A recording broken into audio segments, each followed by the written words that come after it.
Chapter 116. This highness will take it. When the shrill screams echoed in the cave, many people couldn't help but cast their eyes on Luxiang, who was being eaten by the ice crocodile.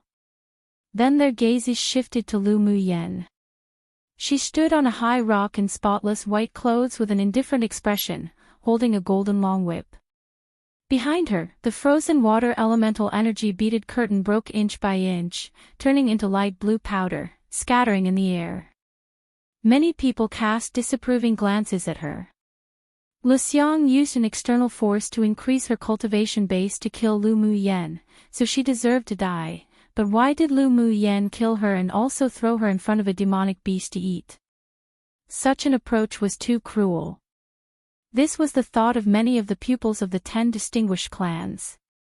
The good feelings and admiration for Lu Muyen they originally had instantly faded, and there was even a faint dislike. Lu Muyen didn't care about other people's opinions, nor explained. She turned around to avoid the crazy demonic beasts and landed beside the lava, standing there quietly. Lu Muyen, they think you're too cruel. Lan Si watched her emotionless expression as she stood beside him. He revealed a gentle smile, as if knowing why she did it, and didn't have a trace of disgust. Instead, a kind of appreciation rose from his heart. He had seen countless women. They were either cruel, either kind, either gentle, either hypocritical, either arrogant or the like, but there had never been a woman who constantly refreshed his understandings like Lu Muyen. Lu Muyen didn't move, staring at the bubbling hot lava, and then whispered after a bit, "Doesn't matter." Yi Zhan looked askance at the girl beside her. His eyes that were boundless and deep like the sea fluctuated slightly. The gazes of Yi Qinghan, Yun Lan, and the others that were cast on Lu Muyen were all very soft, and they weren't disgusted by what she had done just now. Luxiang was just looking for death, so who could she blame? Bang! Following the shrill screams and the roar of the demonic beasts in the cave, the surrounding rocks shook and an explosive sound with dense, strong elemental energy resounded throughout the cave. The humans and demonic beasts currently fighting all looked in the direction of the ice crocodile with lingering fear. At this time, the place had been razed to the ground and the flesh and blood of more than a dozen Tier 5 demonic beasts splattered across the area. This sort of power was already very close to the full blow of a sword sovereign powerhouse. So that Luxiang wanted to self-destruct by borrowing the external force. The faces of those people who had thought Lu Muyen was cruel now turned pale. If Luxiang's body hadn't been thrown so far and was eaten by the ice crocodile, the elemental energy from the self-destruction would be even greater, and the people and demonic beasts who fought in the central area wouldn't be spared from being affected. The fights between the sword sovereign powerhouses were all being suppressed because below them were still the pupils of the various clans, so the energy use wasn't spread too much to avoid hurting their own pupils. But Luxiang obviously had no scruples at all. If they were affected by her self-destruction, even if they didn't die, they'd be heavily injured. Those who originally had some sympathy for Luxiang all spat at her and were irritated with her in their hearts. There were some other emotions in their eyes that looked towards Lu Muyen. The disgusted expressions were replaced by complexity, and a few people even had faint gratitude in their eyes. Even if Luxiang's target was Lu Muyen, but if she self-destructed, there was no difference between enemy or friend. This time, it was indeed Lu Muyen who saved them. Lu Muyen, however, had no intention of being concerned about the complex gazes that had changed. Her heart was currently beating hard at this moment, as if there was something beckoning her at the bottom of the deep lava pool. Lu Muyen, you're really only 16 years old. My interest in you is really getting stronger and stronger. Lan Si suddenly leaned down beside Lu Muyen, his even breath landing beside her ear. Lu Muyen stepped back, furrowed her brows, and looked at Lan Si, saying, "If you're really bored, why not think about how to deal with Senior Yi? Come and read on our website Wuxia World site." Thanks. A meaningful smile rose on Lan Si's gentle and elegant face. It turns out that aside from him, you also know. A color of surprise flashed past Yixian's eyes, then he held back his emotions. He looked up and saw the golden light, grabbed by the ancestor of the Shui clan, suddenly spill out from his fingers. Then it assembled again and turned into an even brighter golden light, flying into the bottom of the lava pool. Don't hide anything anymore, whoever snatches it will belong to who? When the golden light fell into the lava, Yixian immediately took out his jade flute on his waist, flew up and slashed at the lava pool. Lan Si also put away the smile on his face, took out his long sword and swung a strong sword light at the lava. Meanwhile the sword sovereigns who were fighting in the distance looked at each other in confusion. Then they saw the part of the lava that Yixian and Lan Si attacked suddenly erupt and shoot up a pillar of fiery lava. The pillar of fire held a spar with a dark golden appearance but flowing golden liquid in the middle. Instantly, the magnificent and beautiful rainbow that was above the mountain suddenly appeared above the pillar of fire, then turned into a seven-colored stream of light, scattering onto the dark golden spar. The flowing golden liquid in the spar instantly solidified and a layer of soft light enveloped it, radiant and colorful, truly breathtaking.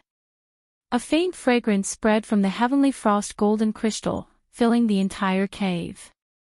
This is the birth of the heavenly frost golden crystal. A sword sovereign watched the formation of the heavenly frost golden crystal in amazement, then flew over immediately. 7 other light figures flew out, following him. Except their speed was still a few steps behind 2 figures, one black, one blue, that were already approaching the top of the pillar of fire. Lu Muyan's eyes brightened. She continued to form seals with one hand as she tapped her foot lightly and flew towards the pillar of fire. She slapped out a palm and an icy hurricane engulfed the surrounding fire. No one noticed that a transparent jade-colored rune was quietly fused with the ice elemental energy condensation hurricane, surreptitiously blasting towards the pillar of fire. And that pillar of fire that rose towards the sky, together with the heavenly frost golden crystal it birthed, was instantly wrapped in a layer of frost and turned into an ice pillar. Yixian furrowed his brows.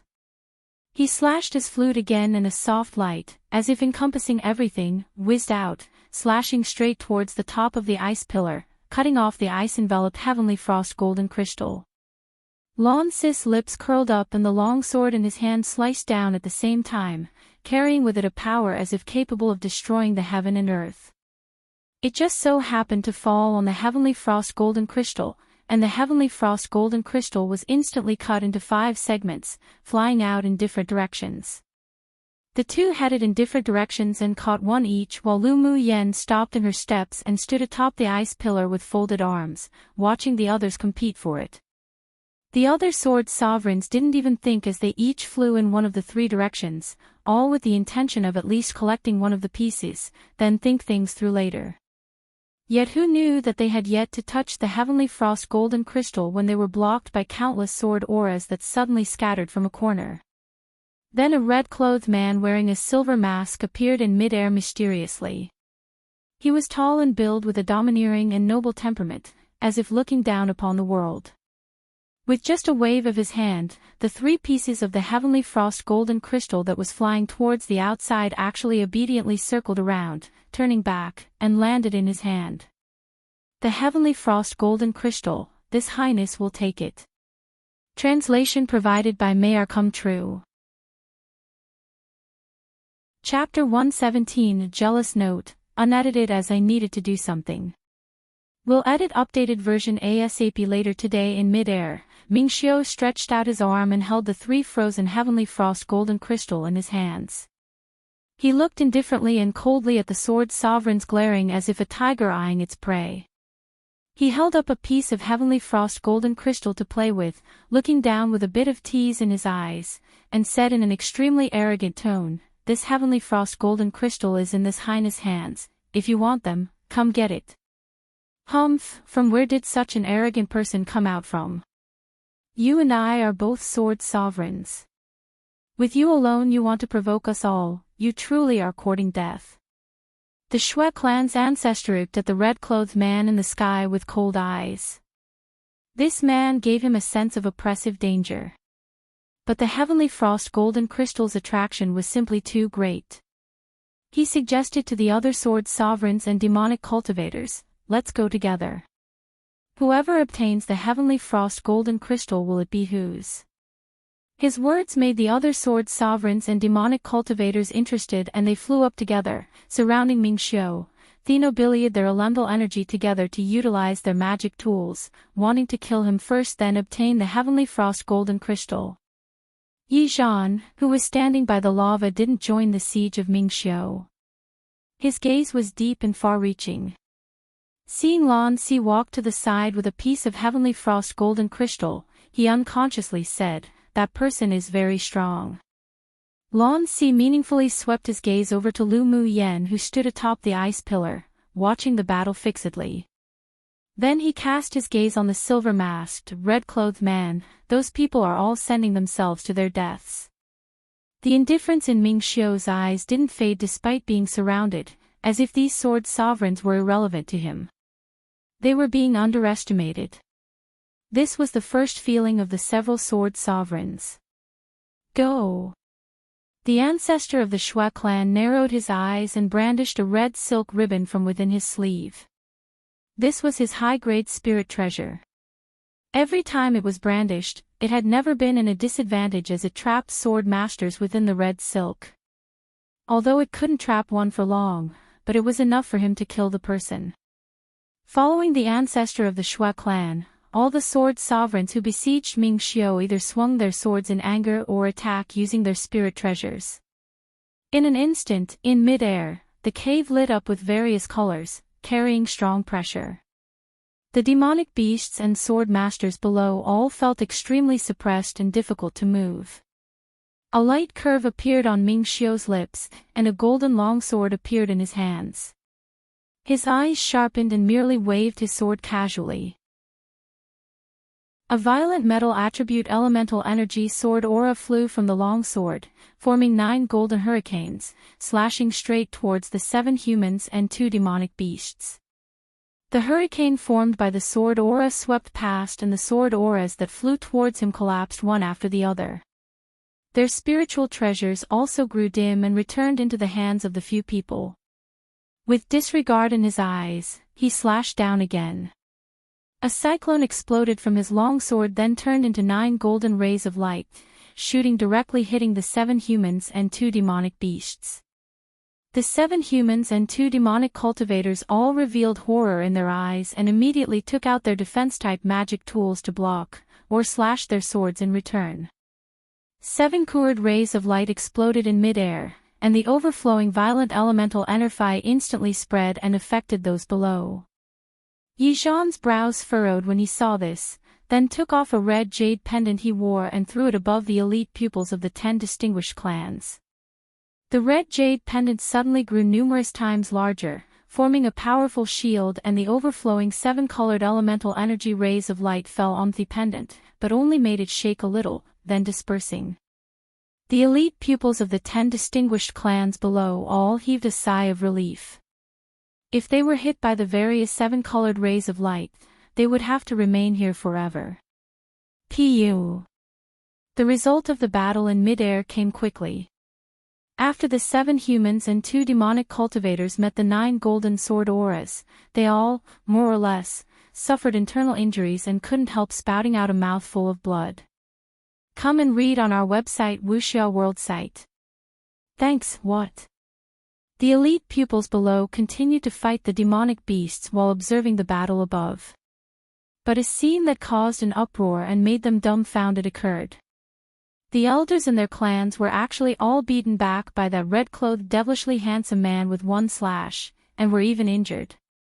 This was simply inconceivable. Everyone only had one thought in their minds at this time: just who was this man? What cultivation base? Simply too strong. Lu Mu Yen couldn't help revealing surprise in her eyes. She had known long ago that this man, Ming Xiu, was very strong, but she didn't expect he would be this strong. However, when this guy was at Sword Monarch, he could already slay a Sword Sovereign. Now he was already at a Sword Sovereign cultivation base, Plus, after taking the Foundation establishment pill and washing his marrow, wiping out same-level sword sovereigns was naturally possible. Ulpumu Yen, do you know the Hall Master of the Nine-Layer Hall? Lan Si had always been observing Lu Mu Yan's expression, and when he saw her reveal a touch of understanding, he leapt up onto the ice pillar and asked with a smile. Lu Mu Yan looked at him in confusion and asked instead, Nine-Layer Hall. Hearing Lan Si's tone, Ming Xiu should be the Hall Master of the Nine-Layer Hall, but she had never heard of this name. The Nine-Layer Hall is a great entity on Tianling continent, and also the real controller behind the Ming Chamber of Commerce Alliance. And that red-clothed man with a mask is the Hall Master of the Nine-Layer Hall. Seeing Lu Mu Yan with a puzzled expression that didn't seem to be fake, Lan Si didn't hide anything. Lu Mu Yan concealed her emotions and asked with a smile, "What's his name?" There were deep secrets hidden in Lan Si, and perhaps even his identity of an academy teacher is also fake. Being able to recognize Ming Xiu also meant that he must not be ordinary. Don't know. Others all called him His Highness Monarch Ming. Lan Si approached Lu Mu Yan and said with a meaningful smile, "What his name is, Lu Mu Yan, you should be very clear, right?" "What makes you say so?" Lu Mu Yan raised an eyebrow. Lan Si's tone was full of certainty, though half was to trick some more intel, while the other half was certainty. She sure was rather curious at how he knew that she knew Ming Xiu. "That day during the auction, you offended a sword monarch. Wasn't it he who came out to help you out?" Lan Si also participated in that auction. Others only knew that the monarch Ming came out to maintain order for the Ming Chamber of Commerce Alliance, but he discovered that there was a very weak mental energy fluctuation from monarch Ming to Lu Mu Yan at the time. Therefore he was certain that the two weren't only acquainted, but also had a friendship. There were no waves in Lu Mu Yan's eyes, but she had to praise Lan Si in her heart, as expected from a fox. He sure was really observant, so what if we're acquainted, so what if we're not? She neither denied she knew Ming Xiu, nor admitted in person. Shall just keep this Lan fox guessing by himself. "Lu Mu Yan, you little fox." Lan Si whispered into Lu Mu Yan's ear intimately. A nice choice entered Lu Mu Yan's ears with a breath. She wasn't used to being so close to people, so she tapped her foot and leapt off the ice pillar and landed on the edge of the lava pool. This Lan Gox was clearly attempting to coax egrets from her. As if shed brother him. Seeing Lu Mu Yan's rather helpless look, Lan Si suddenly felt that this woman was also quite cute and couldn't help but chuckle. Except he didn't laugh long because not far away, a golden sword aura turned into an arc and slashed straight towards him from the air. There was a coldness in Meng Xiu's eyes. The man's deliberate intimacy with the little woman just now made him extremely unhappy. At this time, he actually dared to approach and tease her. A killing intent exuded from him. Lan Si narrowed his eyes slightly and with a touch of unnoticeable interest on his lips, he stretched out his long sword and swung it with all his strength before immediately leaping off the ice pillar. Crack! The two sword auras greeted each other, and Lan Si's sword aura was quickly obliterated and dissipated while the golden sword aura directly split the ice pillar into several segments. Lu Mu Yan, Monarch Ming's jealous, if you don't act, teacher will die. Note, ahahaha MX being jealous. Cute. Note, sorry guys, another unedited chapter due to unforeseen circumstances. Yesterday's chapter is updated with edits. I will also edit this chapter ASAP as well. Lan Si's telepathic communication sounded in Lu Mu Yan's sea of consciousness. She turned her head and rolled her eyes at Lan Si. She couldn't hear any fear of Ming Xiu in that fox's voice, and instead, was full of fun. Woman, don't let other men less than 3 steps close to you in the future. Immediately following, Ming Xiu's nice, clear and magnetic voice entered Lu Mu Yan's sea of consciousness. As soon as she raised her head, she met that pair of deep obsidian-like eyes that carried a faint annoyance. Lu Muyan's lips rose in a slight curve. This guy sure was pretty. He's my teacher, you should resolve the other people first. Ming Xiu's flamboyant and unbridled red robe fluttered gently and he withdrew his attention from Lan Si, not quite in a good mood. He scanned the 7 sword sovereigns and 2 transformation stage demonic cultivators who didn't fare any rashly anymore. Take out your trump cards and use your all to fight against this highness. If you win, the heavenly frost golden crystal is yours. That tone was as presumptuous as it gets, and as arrogant as it gets. Ha! Interesting. Suddenly, a burst of laughter came from outside the cave and the sound grew closer and closer, then finally, it was deafening. Several Sword King stage pupils covered their ears in pain. Lu Muyan's mental power on her sea of consciousness formed a cyclone and wheeled, suppressing the curse-like voice as much as possible. She cast her solemn gaze towards the 3 standing figures that suddenly appeared in the sky within the cave. The leader was an elegant-looking young man and behind him was a woman in yellow clothes and a masked man in cyan clothes. Tier 8 demonic cultivators. Lu Muyan's eyes sank. The arrival of the 3 demonic cultivators made the people and demonic beasts stop their battles. Several sword sovereigns were shocked when they scanned the man's cultivation base. Greetings to Ice Master.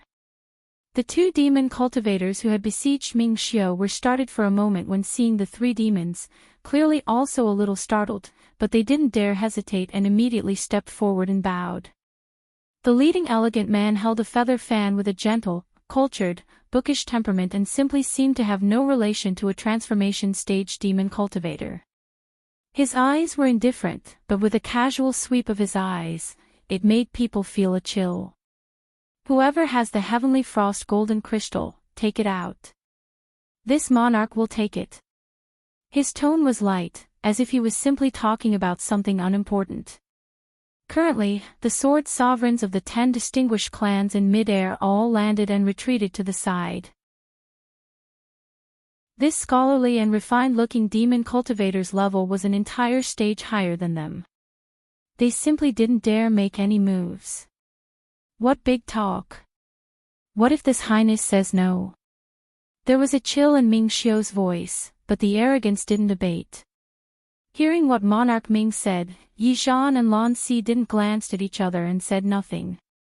The scholarly and refined-looking Ice Master was taken aback for a moment, then sneered. Only a human sword sovereign strength cultivator and you dare to call yourself this highness, how interesting. Interesting.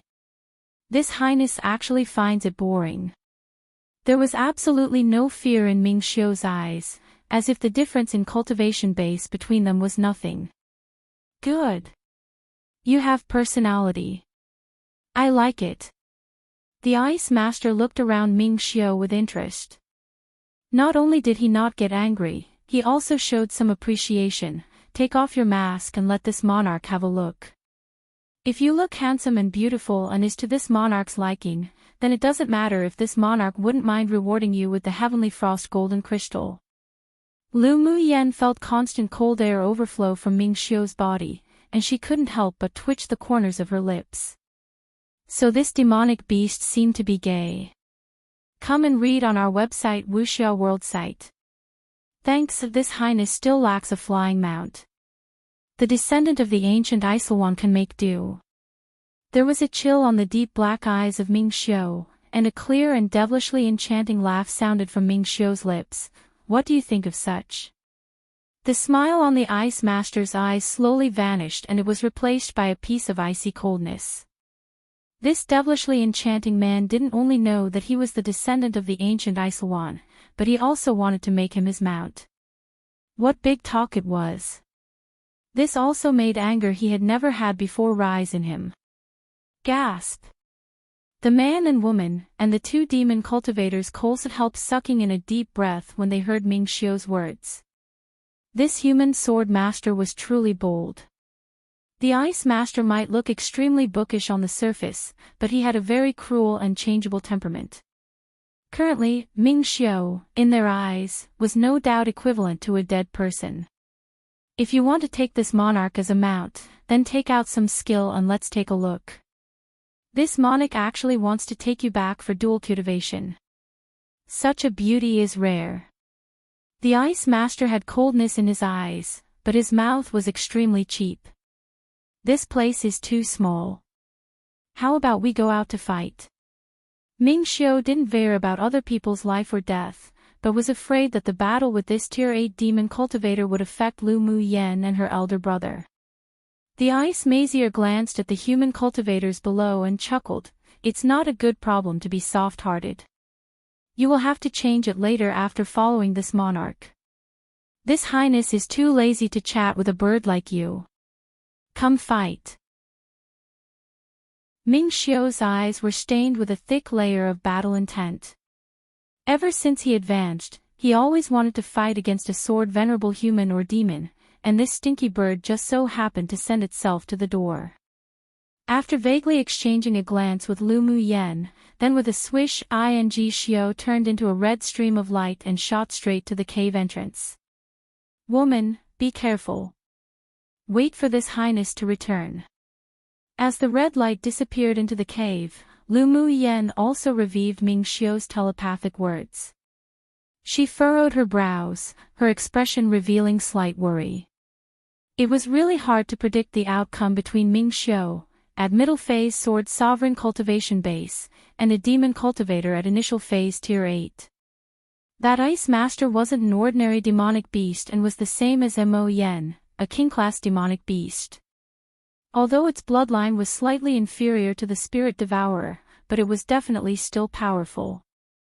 The ice master saw Ming Xiu disappear in the blink of an eye, and his lips displayed some interest.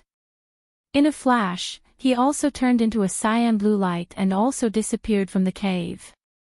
The remaining one man and one woman looked at each other. This time they invited the ice master to take the heavenly frost golden crystal, yet who knew that the irresponsible ice master would actually become interested in a human man. But they didn't dare pull teeth from a tiger. Mo Yen, who do you think is stronger, Ming Xiu or ice master? Lu Mu Yen asked telepathically. Mo Yen lifted his eyelids, and his voice was still faint, should be Ming Xiu. Lu Mu Yen chuckled and her tone carried a sense of tease. That bird might not be interested in Ming Xiu after seeing you, Mo Yen. Gays could probably communicate better between the same race. Idiot woman. Mo Yen couldn't help but curse for the first time, then closed his eyes and ignored Lu Mu Yen. This woman really deserved a beating. Pfft. Lu Mu Yen liked to watch Mo Yen's indifferent face change the most and couldn't help but chuckle. Sky-swallowing python, aside from the man in red who obtained the heavenly frost golden crystal, did two other people also obtain it. The beautiful yellow-clothed woman who followed the ice master raised her pretty wrist lightly and pointed her finger in Yizhan and Lan Sis direction. The feminine demon cultivator nodded and looked at the two with greed in his eyes. They both grabbed a piece each. The woman showed a gorgeous smile on her face and exchanged a glance with the cyan-clothed, masked man beside her. Then they both shot directly out towards Yizhan and Lan Si. Meanwhile, after the ice master left, the pressure that oppressed the demonic beasts below also dissipated. They roared and started biting at the pupils of the 10 distinguished clans again.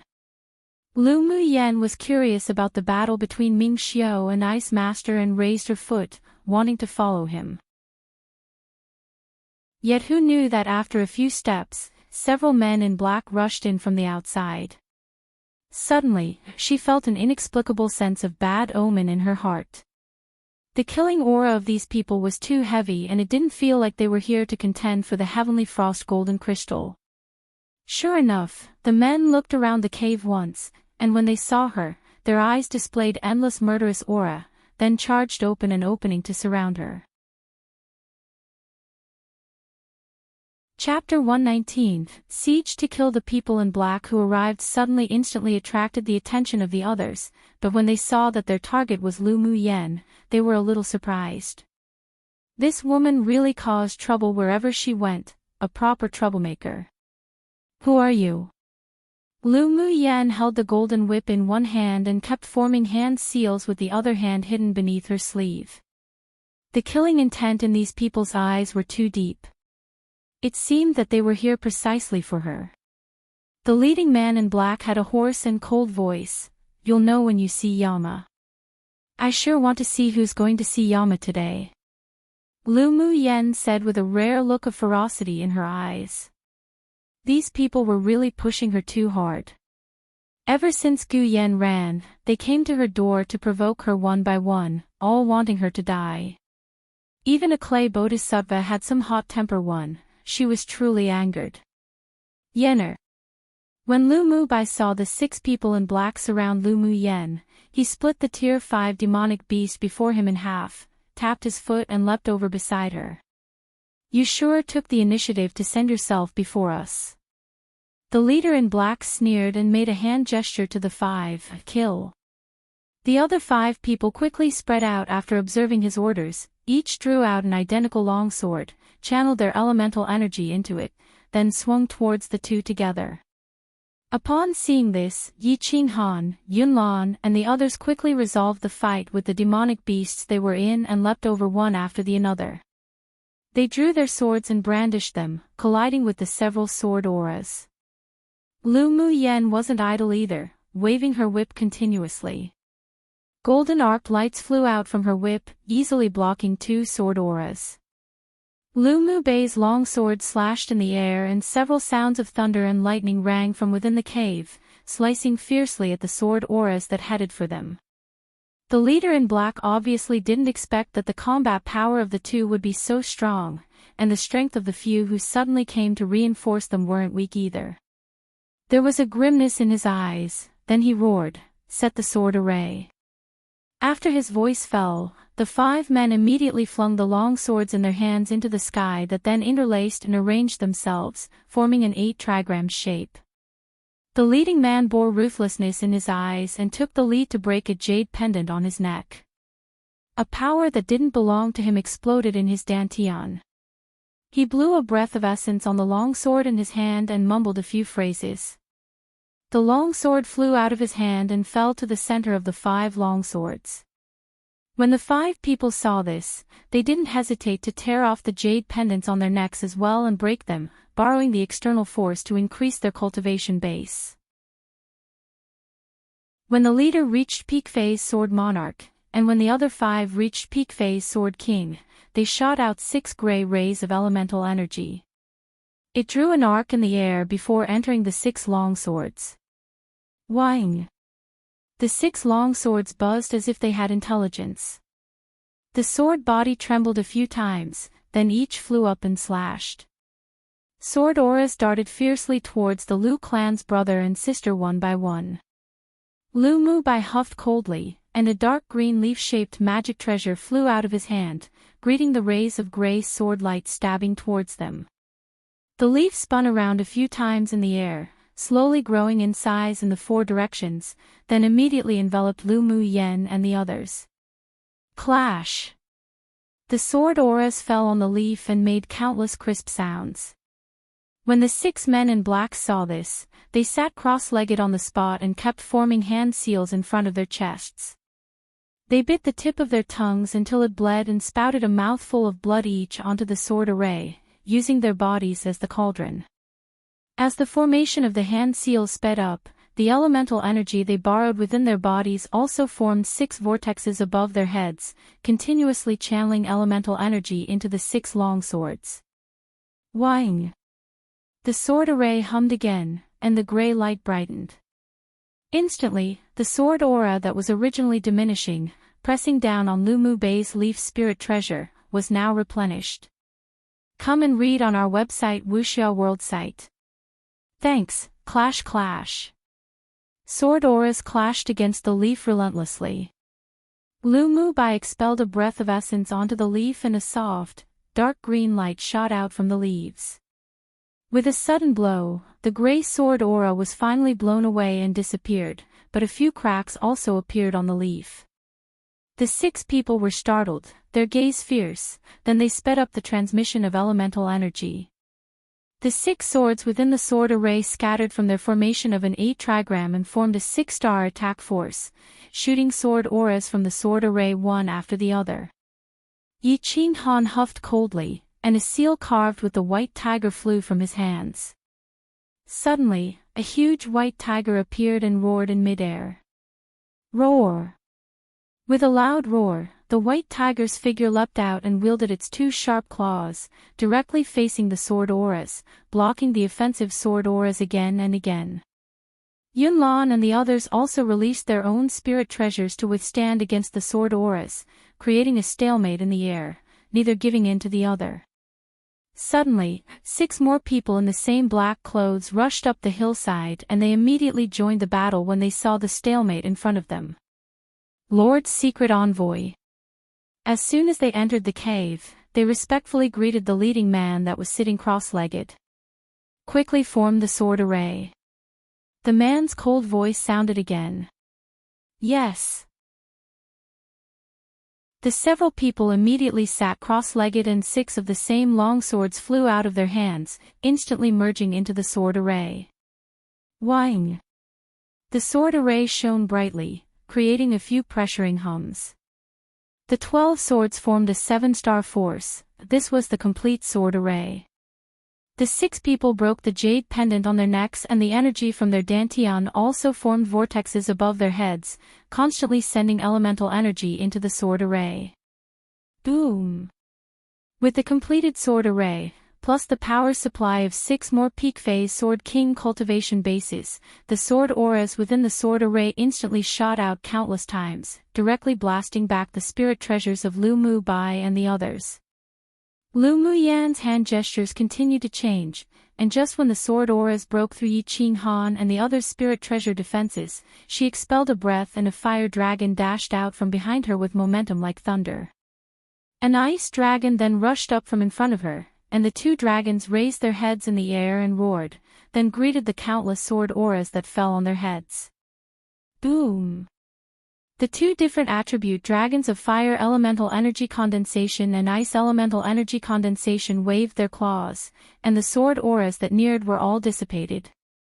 Yi Qing Han and the others were all prepared to be injured, so when they saw Lu Mu Yan's condensed flying dragons block and disperse the sword auras, they breathed a sigh of relief. Then they took out other spirit treasures to help. The leading man in black obviously didn't expect Lu Mu Yan to have such an ability.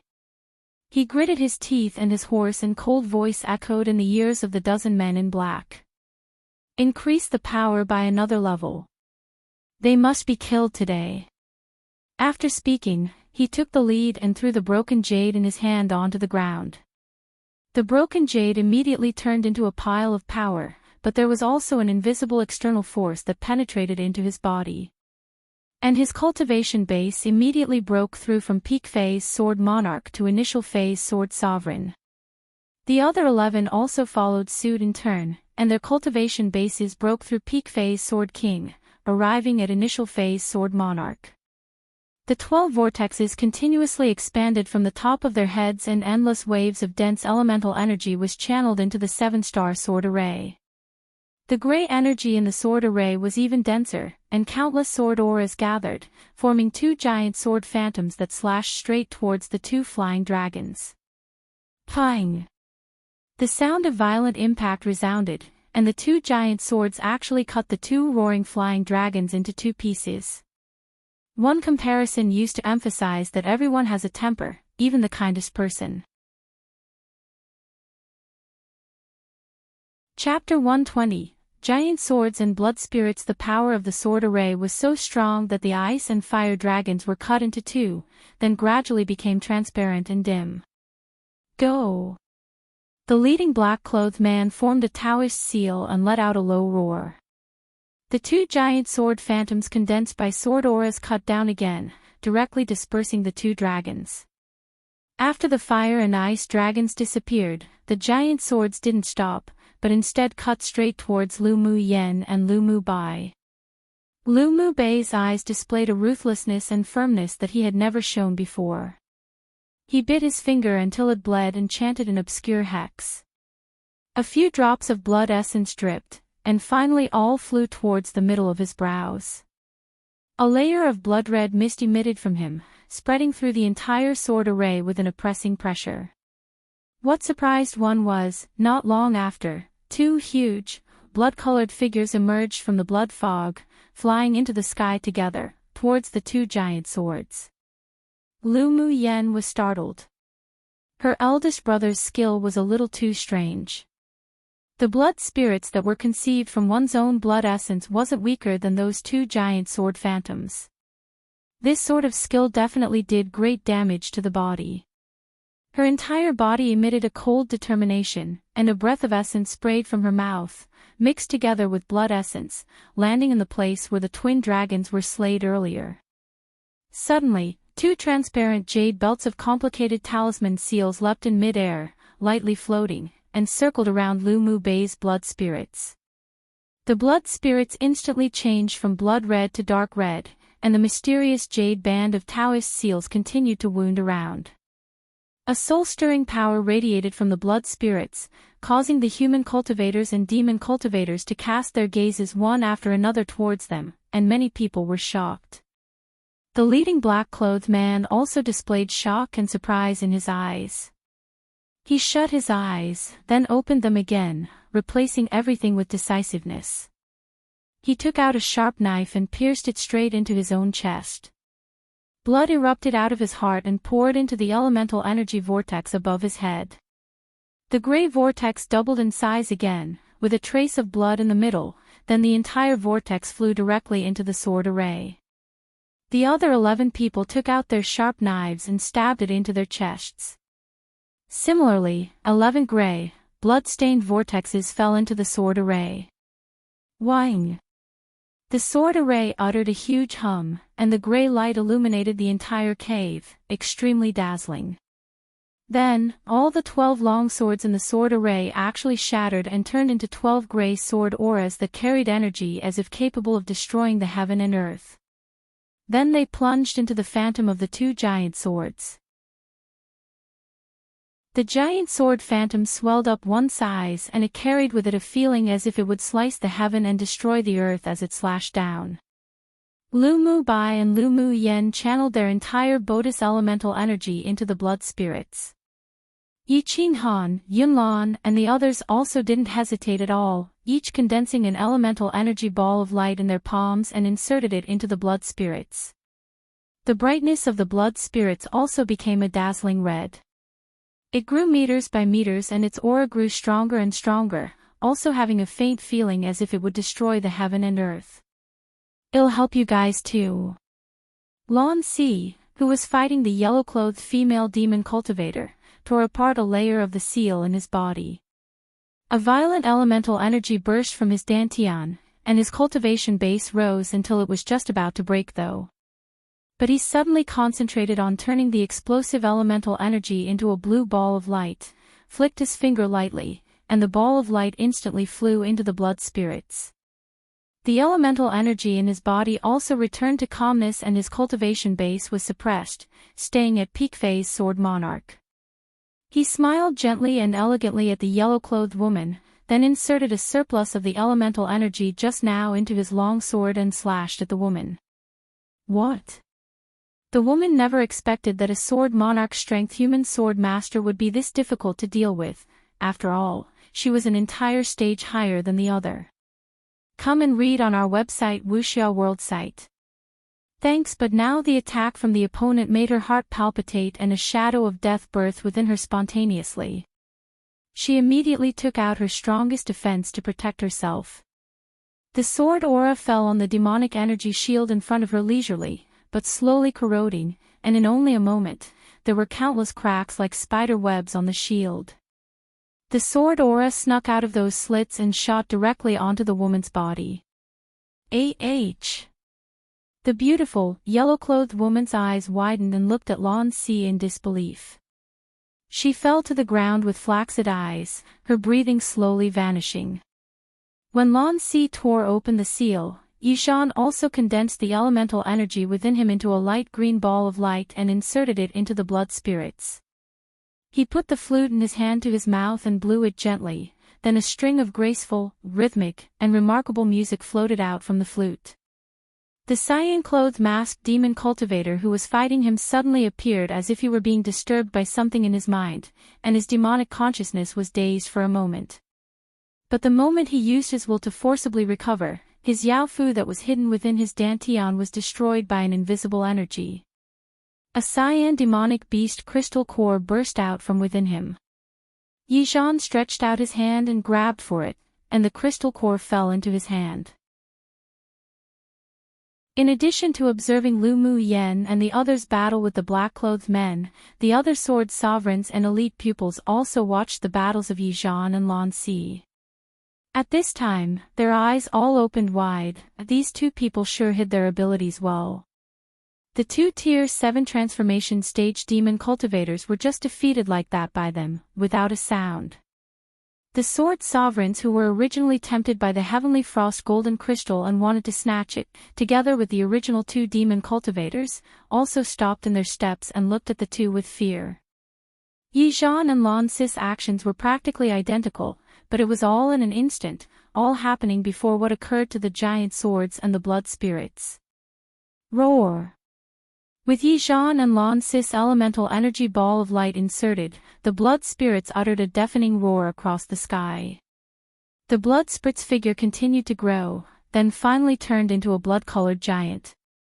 They also contained a power as if capable of destroying the heaven and earth. Then they slapped their hands towards the two giant sword phantoms. The pupils with low cultivation bases were all stunned by the roar and bled from their ears and nose. The sword sovereigns of the 10 distinguished clans immediately took action upon seeing this and condensed a shield with elemental energy to envelop all the elite pupils. These were all the best elite pupils of their clans and definitely couldn't be lost because of this training, otherwise they wouldn't be able to explain after returning.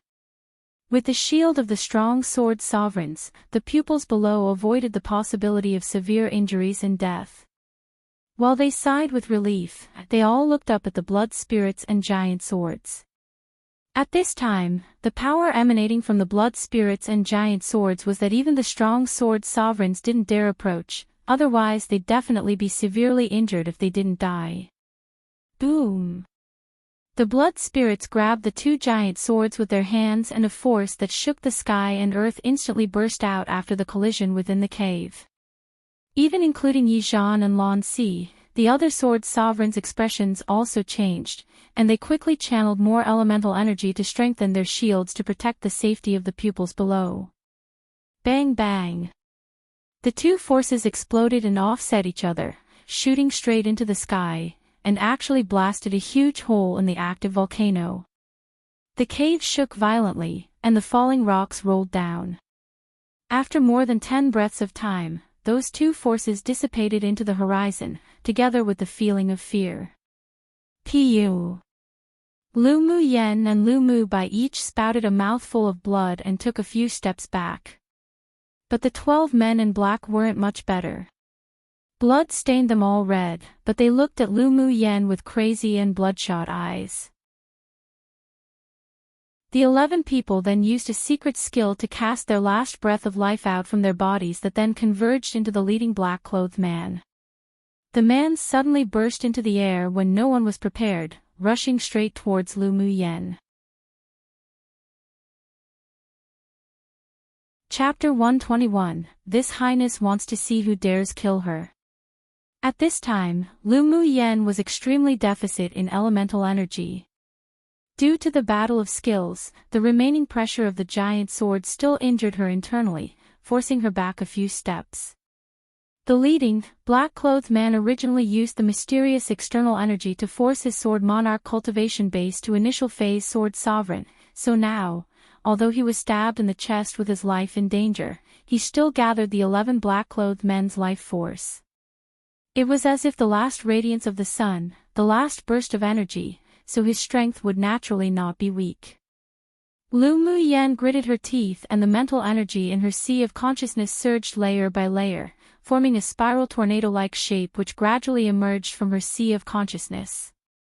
When the leading, black-clothed man was near Lu Mu Yen, he gathered all the remaining elemental energy into the long sword in his hand. The gray sword aura was like an abrupt gust of wind and rain, mixed with the sound of violent wind, and he shot it straight towards her forehead. Lu Muyan's eyes were stained with coldness and the light in her eyes were exceptionally sharp and pressuring. So what if there wasn't any elemental energy left in her body? She wasn't afraid. A Taoist seal quickly formed in her hand and the helical tornado condensed from her mental energy and her sea of consciousness flew out from her body, quickly rotating, and instantly greeted the grand gray sword aura. Wherever the tornado went, there was also a jade-colored vermilion bird formed from a transparent rune.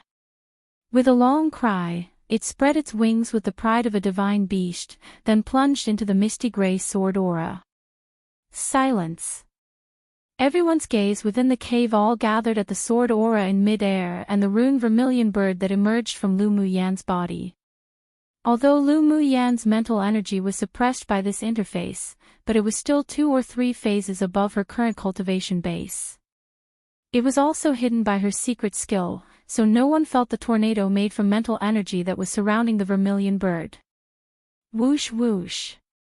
A few sounds of wind rang across the ears of the people in the silence. Then the vermilion bird that spread its wings and flew up high, raised its head and cried into the air again. It gradually became transparent with that pride until it disappeared. The gray sword aura instantly became very dim, but it still maintained an offensive stance. It was weakened, but it still continued to move forward with the power capable of killing a sword king. Destroy. A string of blood spilled from Lu Muyan's lips, and she spit out a word heavily. Then the spiral tornado formed by her mental energy turned into countless tentacles, grabbing the gray sword aura that rushed towards her. Everyone opened their eyes wide in amazement and shock, watching the gray sword aura appear as if it were being blocked by some sort of force, cracking in mid-air, without a sound, then disintegrating and disappearing. Pu. Lu Muyan spouted a few mouthfuls of blood consecutively, and her face instantly turned pale. Her condensed mental energy also disappeared in the sky together with the gray sword aura. But she could no longer bear the after effect of forcibly using her trump cards and was extremely weak.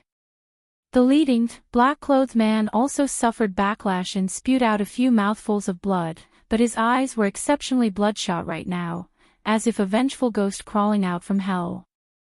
Then he slapped his chest fiercely.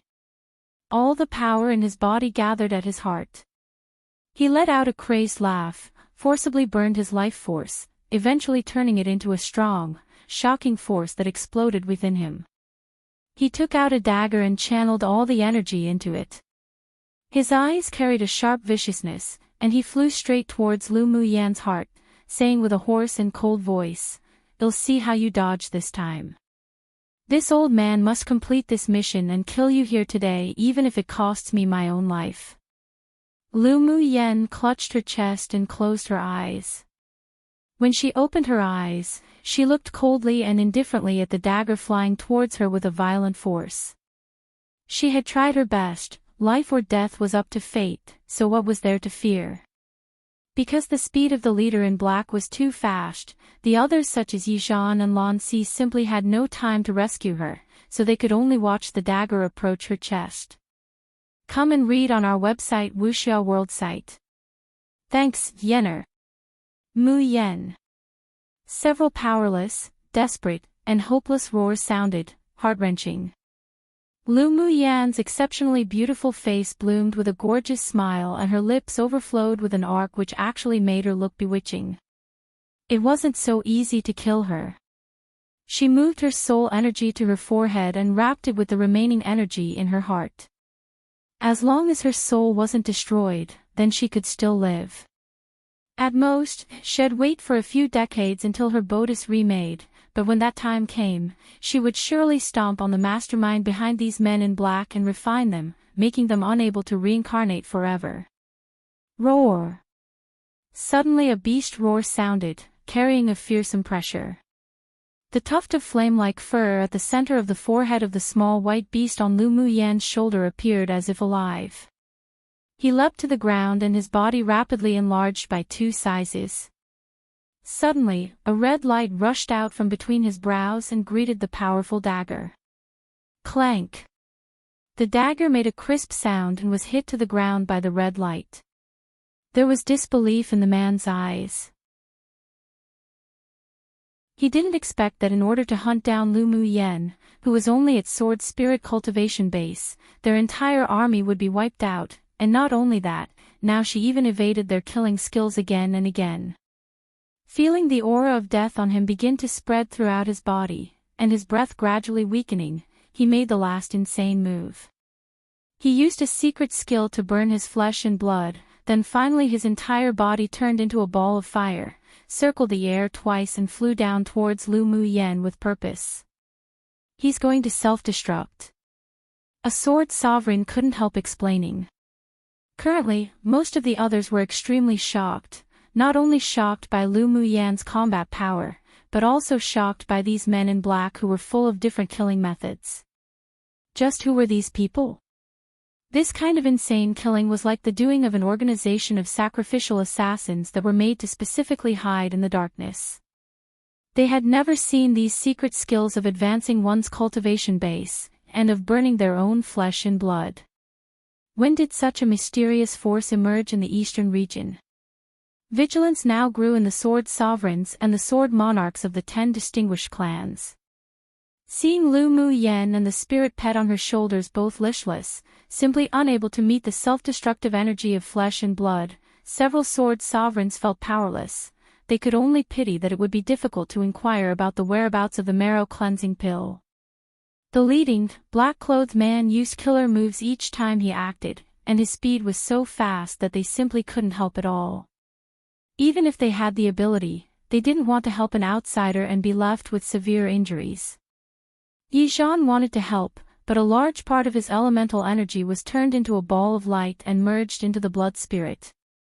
Even his speed to block simply couldn't match the speed of that self-destructive power.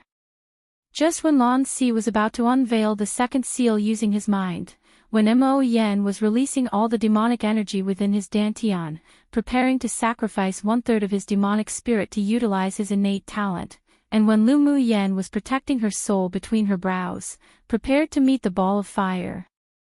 Suddenly, a dazzling golden sword aura whizzed down violently from the top of the mountain where a hole was previously blasted. The resonance of the sword resounded throughout the air, and the tip of the sword was bedazzling, as if the scorching sun was directly overhead. This highness wants to see who dares kill her. A cold and domineering voice reverberated in the mountains, with a powerful, imposing manner, shocking many people to squat and hug their heads in agony, blood surging inwardly. As the overbearing and fierce voice echoed, the golden light slashed straight towards the ball of fire. With just a touch, the fireball that was the black-clothed sword sovereign made from his flesh and blood in an attempt to self-destruct, was completely annihilated by the golden sword light falling from the sky. Lu Mu Yen immediately stopped the seal she was preparing to use to put her soul into a deep sleep, and looked up, with a pale face, at the man in red that was about to land from the sky. But a scene that no one expected occurred. Lu Mu Yen stood beside the lava pool listlessly with a bloodless complexion and had just taken out a porcelain bottle to pour the pills into her mouth. Suddenly, a figure flashed from the side and a palm of wind came from that figure, landing on Lu Mu Yan's shoulder heavily. At this time, she had exhausted all her elemental energy, had only retained a trace of the source of her mental energy in her sea of consciousness, and was injured internally, so there was simply no time to counterattack and defend herself. After being hit by the palm of wind, her body flew out uncontrollably. She was originally only 3 steps away from the lava pool, so this inexplicable assault pushed her straight into the boiling hot lava. Splash! Like the sound of falling into water, everyone saw the white, delicate figure directly fall into the lava pool that was still bubbling fire, and in only a glance, her body disappeared into the lava. Yenner! Lu Mu Bai let out a shrill and immediately rushed towards the lava to jump down but was held back tightly by Ling Fei Hao and Fu Qin. Yi Qin Han, Yun Lan and the others also couldn't believe it as they stared at the lava blankly. Lu Mu Yen was gone just like that? That couldn't be. That spirited and lovely woman couldn't be gone just like that. Woman. Ming Xiu dashed and landed above the lava pool, his eyes scarlet, carrying a strong ferocious and murderous aura, as if the reincarnation of Azura One. He glanced icily at Hu Fei, who had just made the sneak attack, and found that the opponent was trembling from his gaze in fear. A cruel smile rose on his lips. This was an expression of extreme anger. He raised his hand and gently waved his sleeves. A strong force hit Hu Fei. Boom! Hu Fei's body was immediately blasted into countless pieces, flesh and blood, by the force, horrible to look at. Ming Xiu grabbed with his right hand, and he forcibly pulled out a transparent light from the self-destructed body that had shattered. This was Hu Fei's soul. Then, he immediately sealed it inside a black bottle. This action was completed at the speed of thunder and lightning. After putting away the black bottle, he didn't hesitate at all and dived right into the lava pool. Is he crazy? One of the sword sovereigns couldn't help exclaiming. The lava carried a fearful, soul-stirring power that consumed. Unless one was a sword venerable powerhouse, otherwise if one was touched by the lava, they would undoubtedly die. In the hearts of countless people, they all believed that Lu Mu Yen had probably already turned into a pool of blood and melted into the lava. The mysterious strong man in red was seeking his own death. Lan Si stared at the disappearing figure of Ming Xiu thoughtfully, his heart exceptionally moved. This man had reached the point of dying with Lu Mu Yen in the name of love. Obviously not. Then it proved that Lu Mu Yen wasn't dead at all. Thinking of this, there was a glimmer of light and hope in his eyes. Yener. Lu Mu Bei's expression was full of agony, and he wanted to break free from the shackles of Ling Fei Hao and Fu Qin to jump down into the lava and find his younger sister. He was emotional, and seeing that, Lan Si sighed. He flicked a blue light from his hand and inserted it into Lu Mu Bei's body. Come and read on our website Wuxia World site. Thanks. On alert, Lu Mu Bei's eyelids shut suddenly, and he fainted. Take him down to rest. He won't take up for 3 days. Lan Si ordered Fu Qin. Fu Qin nodded, looked at the lava with pity, then lifted Lu Mu Bei up and sat down in the corner of the cave to guard him. Elder brother, elder sister Mu Yen will be fine, right? Yi Qinglu couldn't believe what she'd just seen. She ran to Yi Qinghan and tugged his sleeve, asking in tears. Yi Qinghan sobered from his dazed state, as if having lost his soul. He shook his head with a bitter expression. She must be fine. His tone was heavy, not sure whether it was to comfort himself, or to comfort Yi Qinglu. The inexplicable pain in his heart that had never felt before attacked him wave by wave. He sat down on the spot and locked his eyes tightly on the lava pool, motionless. There was deep grief in Yunlan's eyes. He walked to the lava pool without saying a word and sat cross-legged, hoping that the sweet, smiling woman would suddenly jump out of it. Yun Jin stared at the lava pool in disbelief. Lu Mu Yen was dead. Impossible. It was definitely impossible for that cunning woman to die like that. Qi Yi Xian clenched his hand above his heart. Bursts of heart-piercing pain spread all over his body. He looked at the lava pool in despair, but a hope rose in his heart. He also didn't believe that woman would disappear like this forever. Xiao Xiang's face was pale. He covered his mouth to prevent himself from making a sound. How did this happen? Mo Yan's indifferent eyes also displayed complexity and worry at the same time. But he and Lu Mu Yen were contracted, so he could feel that the other party was still alive despite being exceptionally weak. His hovering heart was slightly relieved, but he couldn't set it back down yet. He walked to the side of the lava pool and laid on his stomach, waiting while recovering. After Lu Mu Yen was knocked down the lava pool, she quickly fell towards the depths of the center of the lava. Her eyes were tightly closed, her long eyelashes left a shadow on her face, and her breath was weak as her consciousness automatically protected itself and entered into a state of deep sleep. The lava pool here contained the essence of the entire ice volcano. If humans or demonic beasts below Sword Venerable were to be touched with even just a slight bit of lava, they would melt instantly.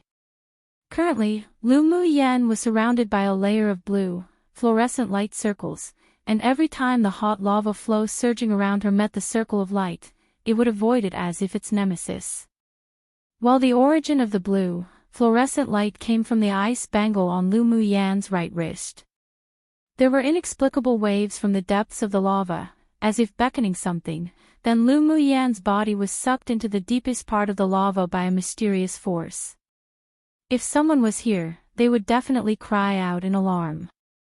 After Lu Mu Yan fell into a whirlpool deep in the lava, she automatically separated from the lava and fell directly on a dark red rock mixed with pale gold.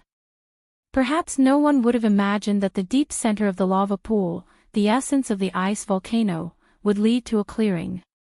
The clearing and the fiery lava were separated by a layer of black space, and they couldn't penetrate each other. After falling into the lava, Ming Xiu automatically established a shield and quickly swam down to find Lu Mu Yan. He felt the aura of the ice bangle that had unsealed. This meant that Lu Mu Yan wouldn't die. But he was still extremely anxious, burning with impatience. After living for 20 years, he felt the pain of heartache for the first time. While in the depths of the lava, he discovered that the aura of the ice bracelet and Lu Mu Yan suddenly disappeared. His heart jumped, then he closed his eyes and stretched out his left hand, pinching a complicated seal. After a long time, a faint, unsteady connection was transmitted to his heart, and he finally found the direction of the ice bangle's aura.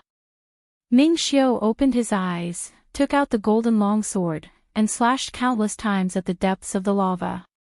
When he found that in the depths of the lava and turbulent space, a crack appeared, he immediately rushed up and flew in quickly. Chapter 123, Purple Gold Spirit Flame. In a quiet space, a woman in white laid silently on a rock with her eyes closed. She was enveloped by a flickering icy blue circle of light, and the scorching fire spiritual force around her was completely isolated outside. Drops of blood ran down her injured right arm, and it slowly merged into the ice bangle on her pretty wrist. With each drop that blended into the ice bangle, the blue light would flash once. Lu Mu Yan slept deeply, warm and peaceful, as if she were in the embrace of her mother. Gradually, her soul returned to its origin from the seal at the center of her brows, the ice bangle stopped absorbing her blood essence, and some blue gas entered her body through her meridians. Soon, the blue gas swam around along the meridians, then restored the areas that were internally injured in one cosmic orbit around her body. Finally, it sank into her dantian and slowly merged with the light green mist that wound around her dantian. After the light green mist absorbed the blue gas, its green color gradually grew darker, and it expanded infinitely around Lu Mu Yan's dantian, then finally merged into her dantian. Within the dantian, what was originally like a light green lake of mist, began to expand continuously and turned into a sea of green fog, mysterious and distant. And it wasn't only Lu Mu Yan that had changed. Her spirit pet bangle suddenly opened automatically, and a white, fluorescent Jiao egg popped out spontaneously, landing directly next to a cluster of purple gold flames not far from her. As if leaping for joy, the white Jiao egg circled around the purple gold flame, then landed quietly, and strands of purple gold flames climbed onto the eggshell, as if helping it hatch. Not long after, Lu Mu Yan's long and dense eyelashes moved, and she opened her eyes. She looked around in confusion at first, then finally sat up. Seeing that there was an extra layer of blue light wrapped around her body, she touched the ice bangle on her wrist. Feeling the obvious gentle intention that the ice bangle exuded, she realized that the connection between them had deepened a lot, and she even felt the ice bangle's closeness and fondness of her. Who knew that the injury this time would accidentally make the ice bangle recognize its master? Lu Mu Yan caressed the ice bangle, conveying her own fondness for it in return, and mumbled to herself, Except her cultivation base was too low, and right now, she simply couldn't get a glimpse into the ice bangle's secrets. There seemed to be a voice in her sea of consciousness that told her that she could only unlock the ice bangle when she reached Sword Monarch cultivation base. Lu Muyan's bright eyes were like stars, and she felt a little expectant in her heart. She had more than enough patience to wait.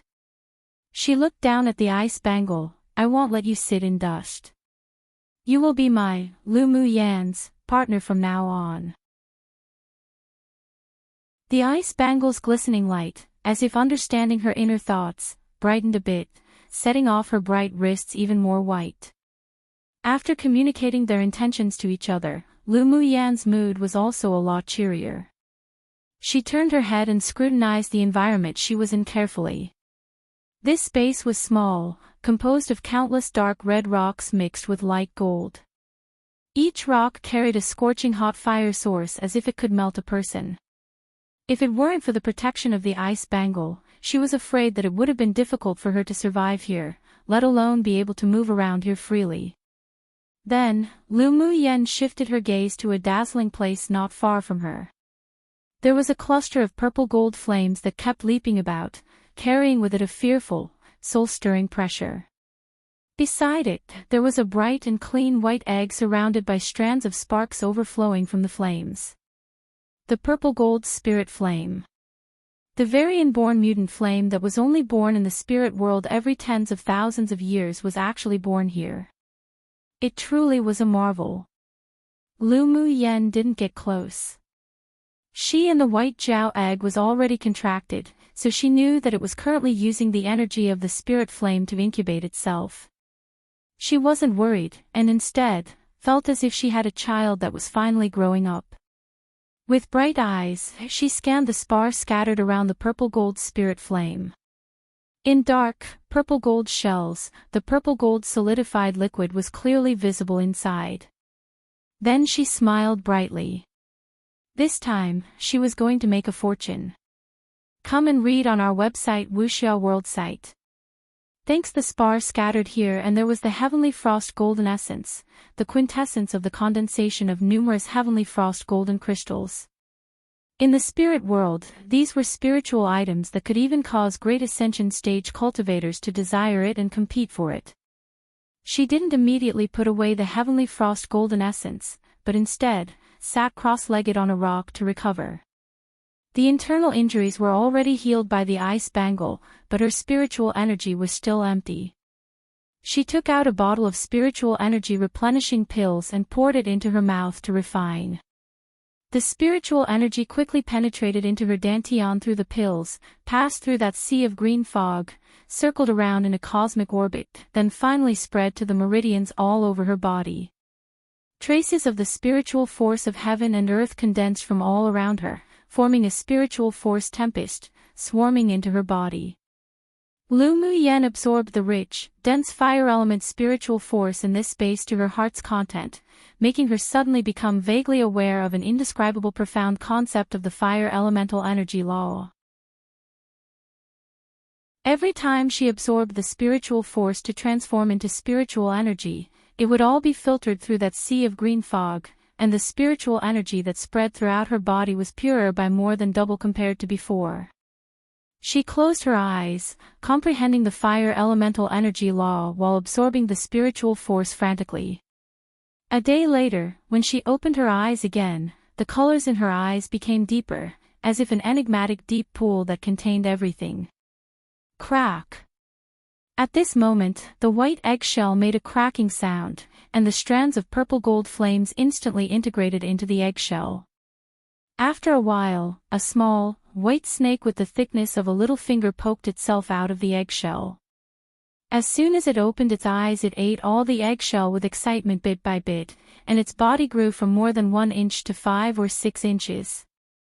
After swallowing the eggshell, it suddenly swept its tail, then spun itself upwards, landing directly on Lu Muyan's wrist, touching her palm affectionately with its head. Lu Muyan had never contracted a snake spirit pet before. She lowered her head to see that the pure white body of the little snake was as crystal clear as jade, and there was a lightning-like golden mark in the center of its brows, unusually mysterious. With a soft smile on her lips, she gently stroked the little snake's head with her fingers. After thinking a bit, she formed a Taoist seal and pressed it onto the little snake's brow area. A transparent, jade-colored rune penetrated into the little snake's forehead, and the lightning-like golden mark at the center of its brows instantly disappeared, hidden, as if it had never appeared before. It'll temporarily seal the mark between your brows. When we're not afraid of all the powerhouses on this continent, is when you'll unlock the seal. Lu Mu Yen raised her wrist and looked at the little snake gently. The little snake entered into a contract with Lu Mu Yen before its eggshell was even formed, so at this moment, it completely treated her as its mother. Naturally, it wouldn't object to her doing so. It still affectionately rubbed her palm with its small head, expressing its joy. Lu Mu Yan's heart was also softened by this affectionate act. She rubbed its little head with her thumb and was fond of this little thing from the bottom of her heart. Jean Miao, that will be your name from now on. Lu Mu Yan gently caressed its head. How about I call you Miao Miao from now on?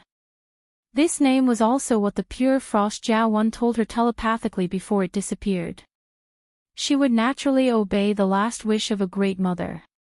The little white snake rubbed her palm and conveyed that it liked the name very much through its sea of consciousness. Then it also stretched its head in the direction of the purple gold spirit flame, calling to Lu Mu Yen, hiss, hiss. Lu Mu Yen flicked Jean Miao's forehead dotingly and said, clever little child. This little thing wanted her to quickly collect the purple gold spirit flame. As expected from a spirit pet that she contracted in harmony with her soul, it knew her heart's desire. I am once again taking the liberty of changing the translation of a name that I translated myself lol. Mainly because I translated the Qi in Qi Han Jiao as scarlet. Therefore it became Scarlet Frost Jiao. But based on various clues, I can say that the being is in no way the color scarlet, and I don't think scarlet has anything to do with this being. Actually has another translation, bare/naked. I guess it could also mean completely, e.g. completely frost, etc. Pure has some of that connotation and sounds better to me, huh? This is all probably really irrelevant to everything, but just an FYI. Chapter 124, Collect the Spirit Flame, Breakthrough Sword King. Lu Mu Yen walked to the purple gold spirit flame's side and saw that the flame that was constantly jumping around suddenly grew in one size. She curled her lips and smiled. The purple gold spirit flame was indeed full of cleverness. Fortunately, it had just evolved and was just born, so it had yet to bear wisdom, otherwise it wouldn't be easy to subdue it today. The purple gold spirit flame was a spiritual item born from heaven and earth. It had its own pride and spontaneously rejected being subdued by others. Therefore, its flame instinctively jumped and expanded in reaction to Lu Mu Yan's approach, and a heat source generated from its core formed an oppressive cyclone that was released towards her. With a thought from Lu Mu Yen, a bright blue light burst from the ice bangle to block the violent flame cyclone outside.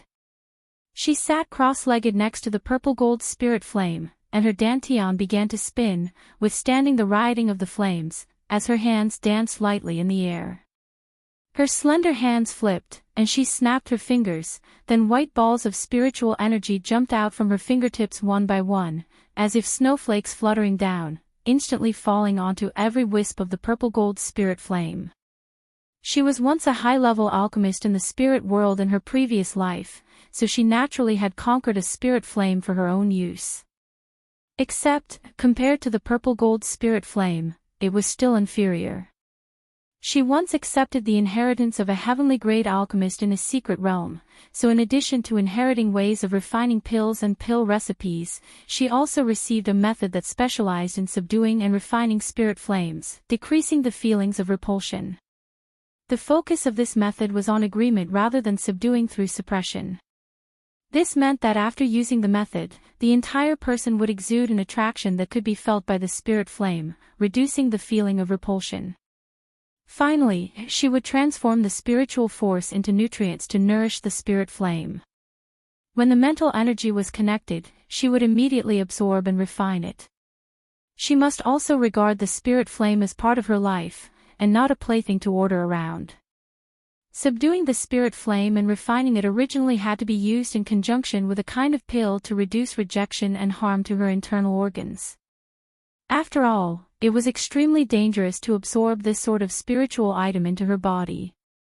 Without the spirit pill that could suppress it, the chance of success in refining it was very small. If one was careless, they'd receive backlash from the spirit flame, becoming ashes and smoke. She still lacked a few main spirit herbs on her to be able to refine that sort of spirit pill, so if she forcefully absorbed and refined it, then there was a high probability that she'd receive backlash. However, the ice bangle had already recognized her as its master, and although she couldn't unlock it and use it, but she could still borrow the power contained in it. She knew that the mysterious power in the ice bangle could perfectly suppress the spirit flame, that's why she was determined to give it a try. When the purple gold flame was covered by the white balls of light, Lu Mu Yen chanted an obscure hex, her eyes flashed sharply, and she whispered, "Collect." The purple gold flame was suddenly uprooted by the white ball of light, then with a shoo, it flew straight into Lu Mu Yan's dantian. Gasp! Scorching pain suddenly came from her dantian which made her gasp uncontrollably. She took a deep breath and immediately mobilized the green sea of fog in her dantian to envelop the ball of purple gold flame.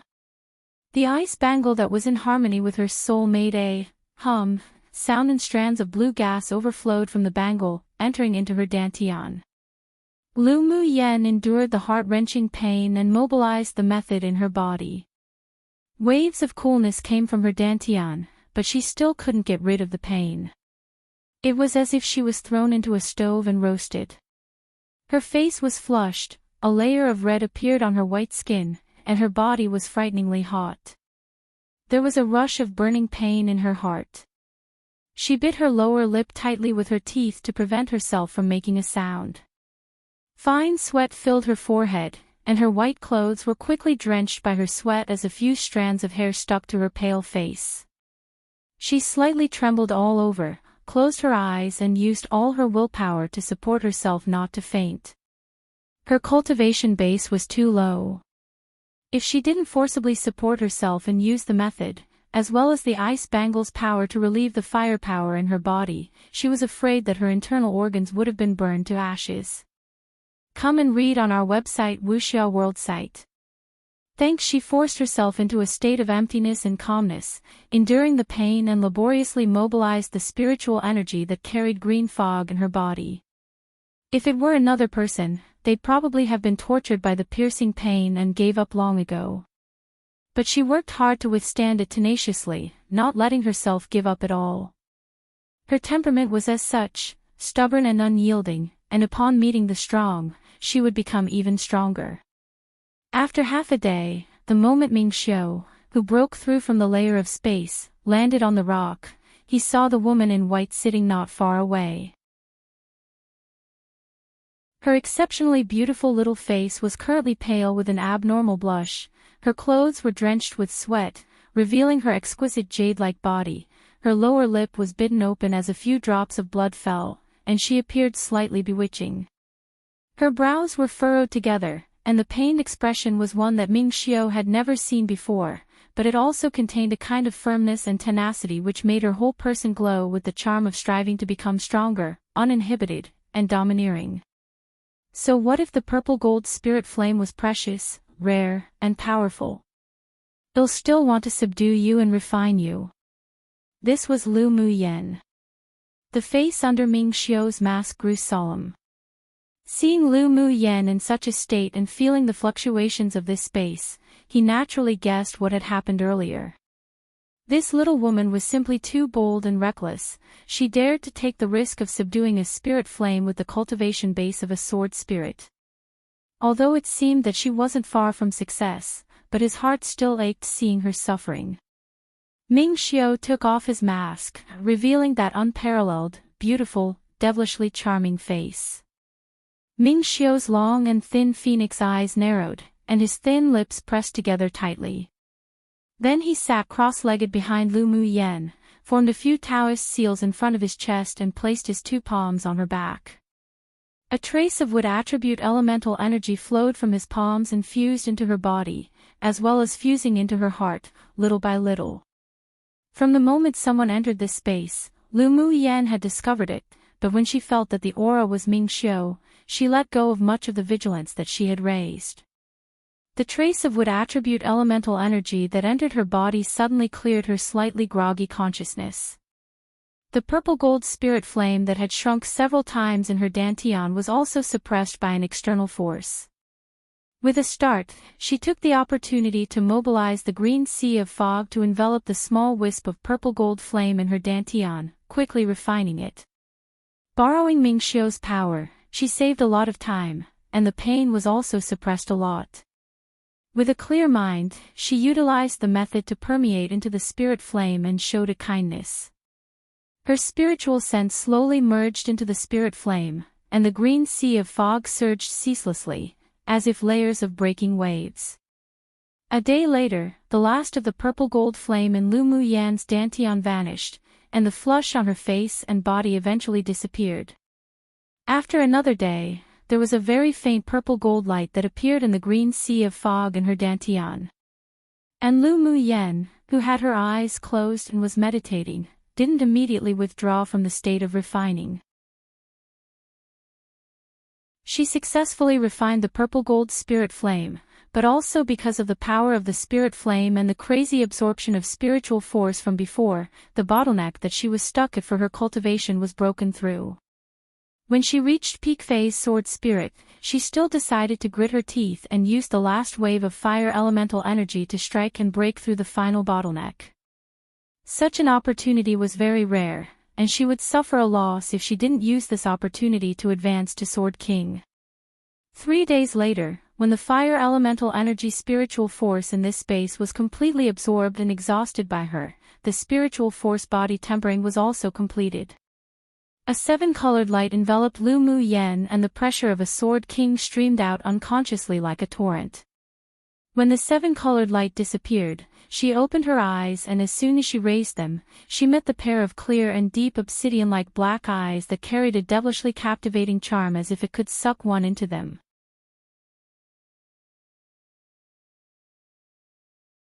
Chapter 125, Seeing You in Pain, I Will Also Be in Pain. Lu Mu Yen was startled. She found that Ming Xiu's narrow and long phoenix eyes were filled with an inexplicable anger. You followed me down here. Aside from this reason, she couldn't think of other reasons for why Ming Xiu would go deep into the lava pool. Ming Xiu walked up to Lu Mu Yen and stretched out his hand to gently stroke her chin that still had some dried-up blood. Seeing her in a daze, he chuckled gently, naturally. As soon as Lu Mu Yen lowered her head, she saw Ming Xiu's distinctively bony, white, and slender hand stopped by the side of her lips.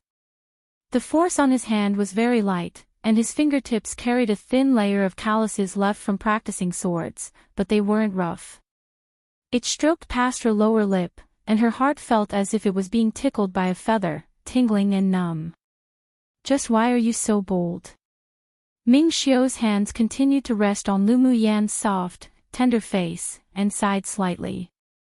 Lu Mu Yan was dumbfounded. What? Why she was so bold? What did that mean? You actually dare to absorb and refine the purple gold spirit fire without anyone else with you. Do you dislike having a long life?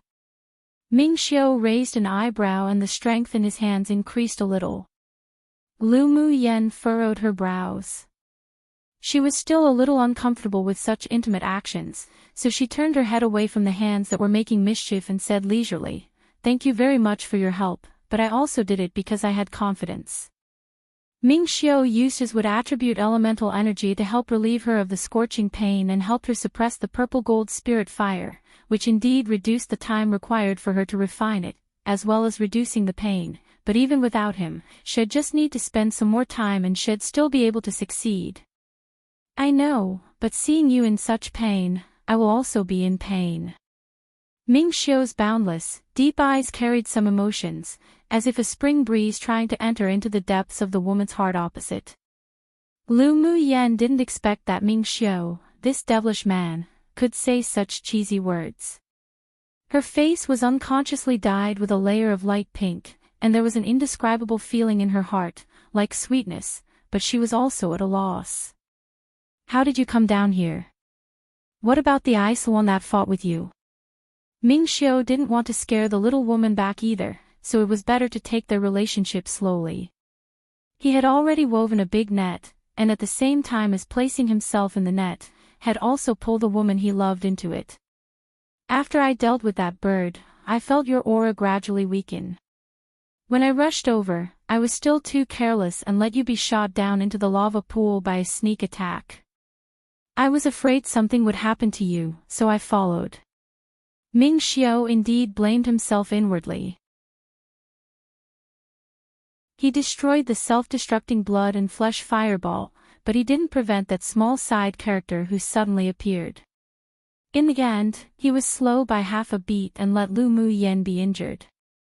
Speaking of Hu Fei, Lu Mu Yan's eyes grew cold. At the time, it wasn't that she didn't detect Hu Fei's killing intent, but her spiritual energy was completely exhausted, and she wasn't able to respond to the sneak attack. Who would have thought that Hu Fei would risk his life to kill me?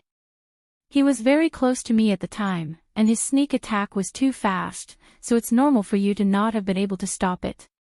She didn't blame Ming Xiu, and instead, thanked him in her heart. If it weren't for his golden sword aura annihilating the attack of that black-clothed man, she might have already used Soul Seal. By the way, did you deal with Hu Fei when you came down? Based on her understanding of Ming Xiu, this man shouldn't have let Hu Fei go so easily. Ming Xiu took out a black porcelain bottle from his interspatial ring and handed it to Lu Mu Yan. I shattered his body and threw his soul into this soul confinement bottle. He had absolutely no worry that Lu Mu Yan would feel that his actions were cruel. He believed she understood him. Sure enough, Lu Mu Yan took the bottle without a change in expression, opened it and used her mental energy to probe into it. She found that Hu Fei's soul was currently very weak and was on the verge of collapse. He was probably deliberately tortured by Ming Xiu's methods. She withdrew her mental energy and smiled. Can you temporarily keep it so that his soul won't be destroyed? I suspect that he's related to the group of people in black who tried to assassinate me. Come and read on our website Wuxia World site. Thanks, leave it to me. Ming Xiu thought the same way, so after torturing Hu Fei's soul, he didn't destroy it directly. All right. Lu Mu Yan nodded with a smile. She believed that with this man's methods, Hu Fei would spit out the clues he knew very soon. When she found the culprits behind them, and when the time was right, she'd definitely personally arrive at their door and properly calculate their total debt. After that, Lu Mu Yan cast her gaze on the scattered heavenly frost golden essence where the purple gold spirit flame was before. She raised an eyebrow and said to Ming Xiu, how about half-half? Sure. Ming Xiu glanced at the heavenly frost golden essence and didn't conceal the fiery desire in his eyes. His temperament was so that he didn't like to be quarrelsome. This thing was of great use to him. Lu Mu Yan grabbed in that direction, then the heavenly frost golden essence was divided into precisely 2 portions in front of her and Ming Xiu. The two put away their portions, then Ming Xiu took out the 3 pieces of heavenly frost golden crystals he successfully snatched earlier. Take these. You sure are generous. Lu Mu Yan knew that the heavenly frost golden crystal wouldn't be of much use to Ming Xiu now that he had the heavenly frost golden essence. So she wasn't polite and accepted it. With these heavenly frost golden crystals, she was now able to arm her close ones in the Lu clan from head to toe. A clear and sexy voice spilled from Ming Xiu's lips as an eyebrow was slightly raised, and he was stained with a devilish, amorous charm. Didn't you tamper with the heavenly frost golden crystal early on? Lu Muyen glared at him, and raised an eyebrow, saying, "How could my little array fool you?"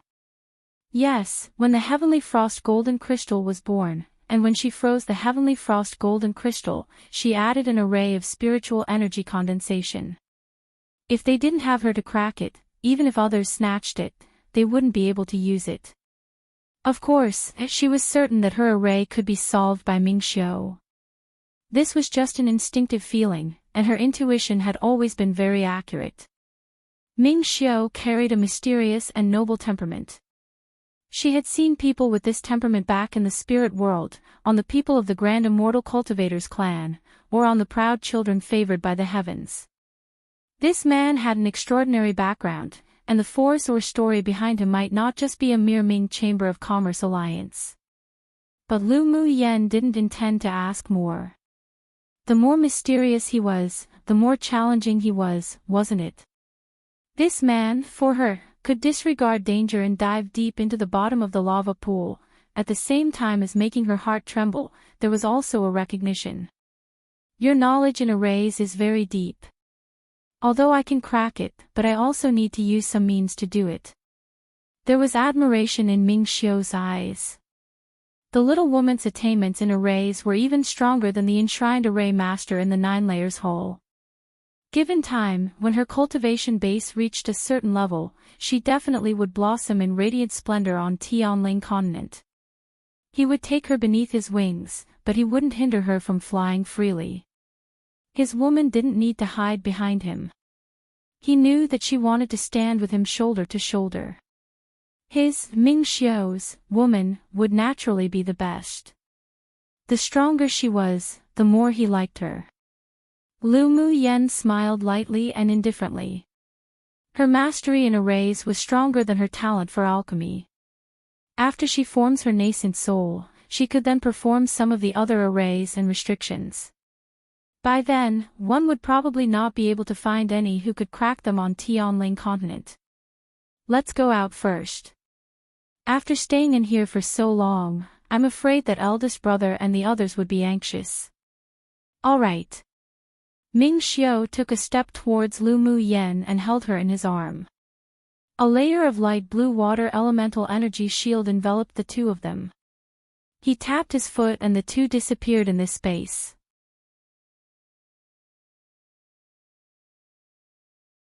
Chapter 126, The Ice Master that was cruelly toyed with in the cave where the heavenly frost golden crystal was born. Since Lu Muyen fell into the lava pool and Ming Xiu followed down, some things also happened. After the two disappeared, the two heavenly frost golden crystals in Yizhan and Lan Sis hands were being desired by the sword sovereign powerhouses. Towards Yizhan, many people were fearful. After all, although he was middle phase sword sovereign strength, but he had the strength of an advanced phase sword sovereign, his skills were unpredictable, and he had a transformation stage demon cultivator spirit pet, so there was no one who placed their ideas on him for the time being. Several sword sovereigns' eyes were all cast on Lan Si. One should squeeze the soft persimmons. Everyone understood this principle. Teacher Lan, with just your cultivation base, do you think you deserve a piece of heavenly frost golden crystal?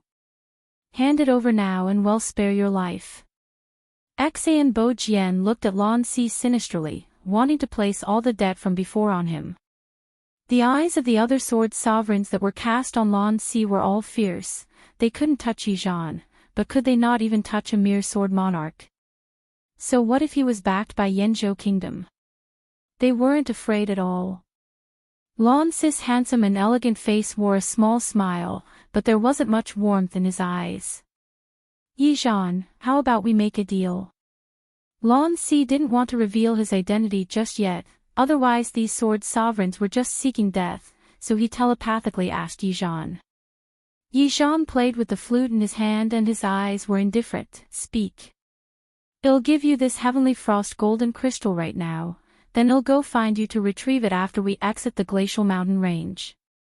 I'll give you a spiritual energy nourishing herb in exchange. Lan Si knew that Yizhan's demon pet needed a spiritual energy nourishing herb to have hope of breaking through to Tier 8. He had certainty that this man wouldn't refuse his request, and the value of the spiritual energy nourishing herb wasn't lower than that of the heavenly frost golden crystal. If it weren't for his own urgent need for the heavenly frost golden crystal, he wouldn't take it out to trade either. Of course, he wouldn't owe Yi Zhan a personal favorite with such a transaction either. Sure enough, hearing the words spiritual energy nourishing herb, there were some fluctuations in Yi Zhan's eyes. He said telepathically, without any hesitation, "Deal." Earlier, Lan Si suddenly broke out a strength no weaker than a sword sovereign, and Yi Zhan could feel that the other party had sealed some sort of power. If this person tore apart any pretenses and was left without any scruples, he dared believe that even he probably wouldn't be his opponent. Plus, he desperately needed the spiritual power nourishing herb, so with such a trade, he profited. Want my heavenly frost golden crystal? Sure. Lan Si took out the heavenly frost golden crystal and placed it in his hand, then scanned those with burning desire in their eyes, ready to make a move. Then he chuckled, "But I admire Senior Yi more, so this piece of heavenly frost golden crystal, I'll gift it to him."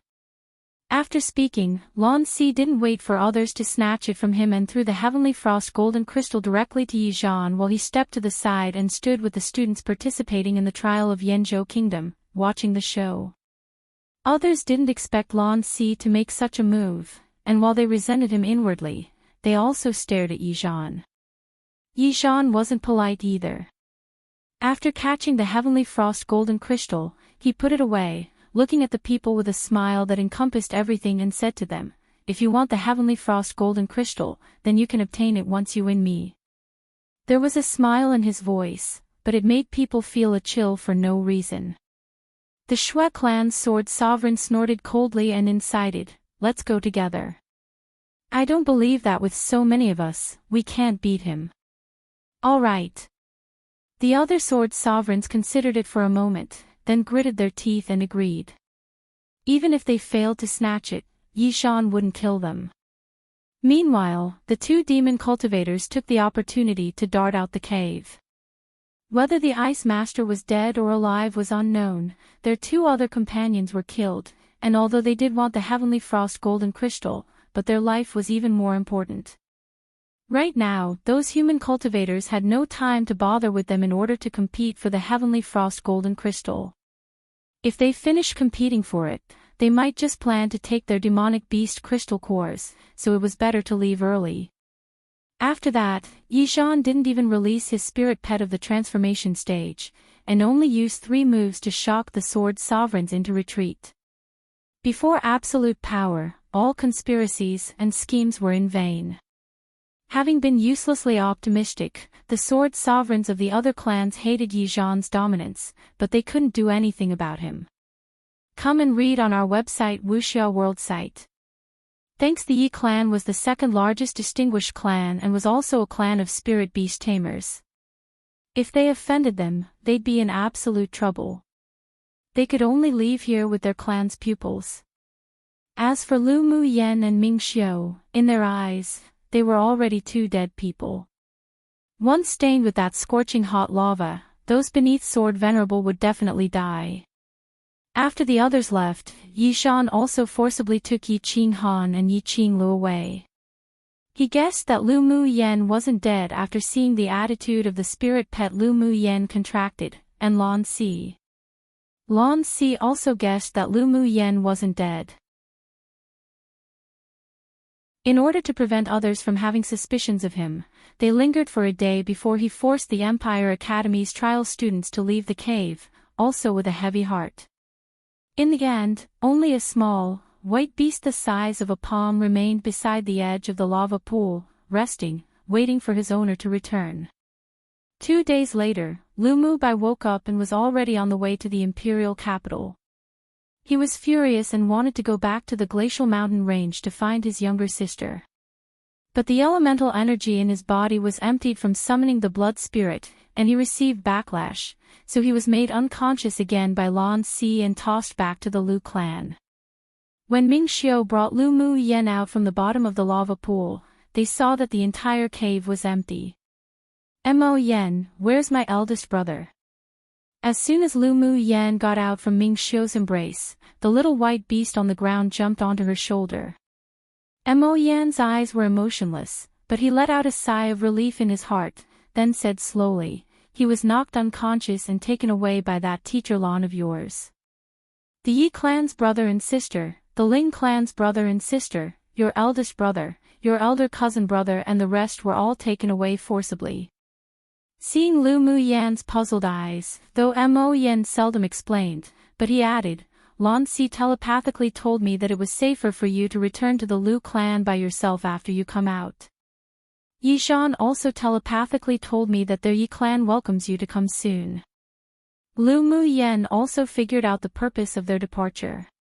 Lan Si and the others were probably still afraid that those black-clothed people would return again to kill her. With even her eldest brother being taken away, it was to send a message to those people that she died in the lava. And if she wasn't dead, then Ming Xiu must be alive too, and with Ming Xiu's presence, she'd be safe. "I'll send you back to the general's mansion of Yanzhou Kingdom." Ming Xiu clearly worried about Lu Mu Yan returning alone. Lu Mu Yan's eyes gleamed like the reflection of waves in the sunlight, and chuckled gracefully, "You're that free? I'm very busy, but am willing to waste this time for you." Ming Xiu's lips curled into a devilishly charming smile. "Up to you." Lu Mu Yan lifted her chin slightly with a little tsundere appearance and seeing that made Ming Xiu have the urge to pull her over and kiss her immediately. He calmed his mind slowly, then tossed a big cyan blue bird that was more than 3 meters long from his spirit pet bangle onto the floor. The big cyan blue bird originally had gorgeous feathers, but they were now unbearably messy. The crown on the top of its head was slanted, the longest, most beautiful tail feathers had obviously been plucked, and there was a golden collar around its beak. His eyes were watery and misty, and they seemed as pitiful as it got. Lu Mu Yan looked at the ice master that had been cruelly toyed with and the corner of her lips couldn't help but twitch. Didn't he say he'd take Ming Xiu back to be the mistress of his fort? One commonly said by bandits, at least bandits in books or shows, when they see a beauty. In this case, the ice master never said it like that, but Lu Mu Yan basically linked his actions to a sleazy bandit lol. Random note 1, woohoo. School holidays. Anyways, I'll use this week to stock up on some translated chapters and then most likely start updating 2 chapters a day starting next Monday. Alrightio, back to translating. Random note 2, also, based on its Cyberpanditing's wheat suggestion, I considered it and thought to make a Discord server just to see how it goes. I think Discord is the most suitable after some thought. Hey, raise the link if anyone's interested, https://discord. GG/TRNZDRDRNH. I hope that link works. Seeing as it's new to me, I haven't thought about the details, but I guess MEIWITA will be the focus, and when I release other translations, we'll talk about those too, etc. I guess just translation-related stuff. We can even complain about common tropes if we wish, and other novel stuff maybe. Recommendations are fine, but preferably similar types to MyWita. Mainly because there are already FB groups and Reddit groups out there that I've found and joined with recommendation functions you can use that are quite handy, so maybe recommendations will remain similar feel story to MyWita, or with similar but not often seen tros. Questions are welcome OFC. For people with common interests. Anyways, I'll see how that all goes first. Thanks for reading.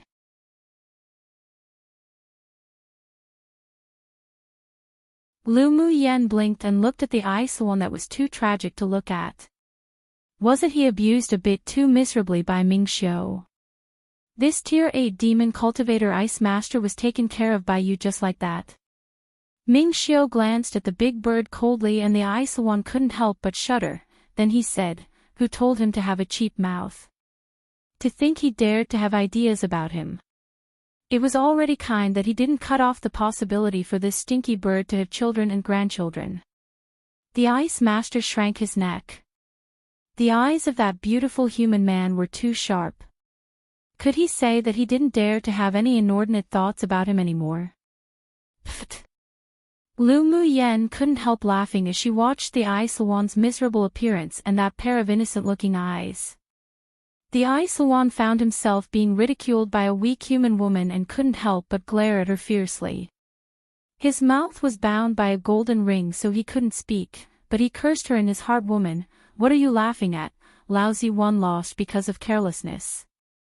Except where did the Eye Salon, at this time, still have any of the appearance as a descendant of divine beasts? The look in his fierce eyes paired with the messy feathers were as funny as it got.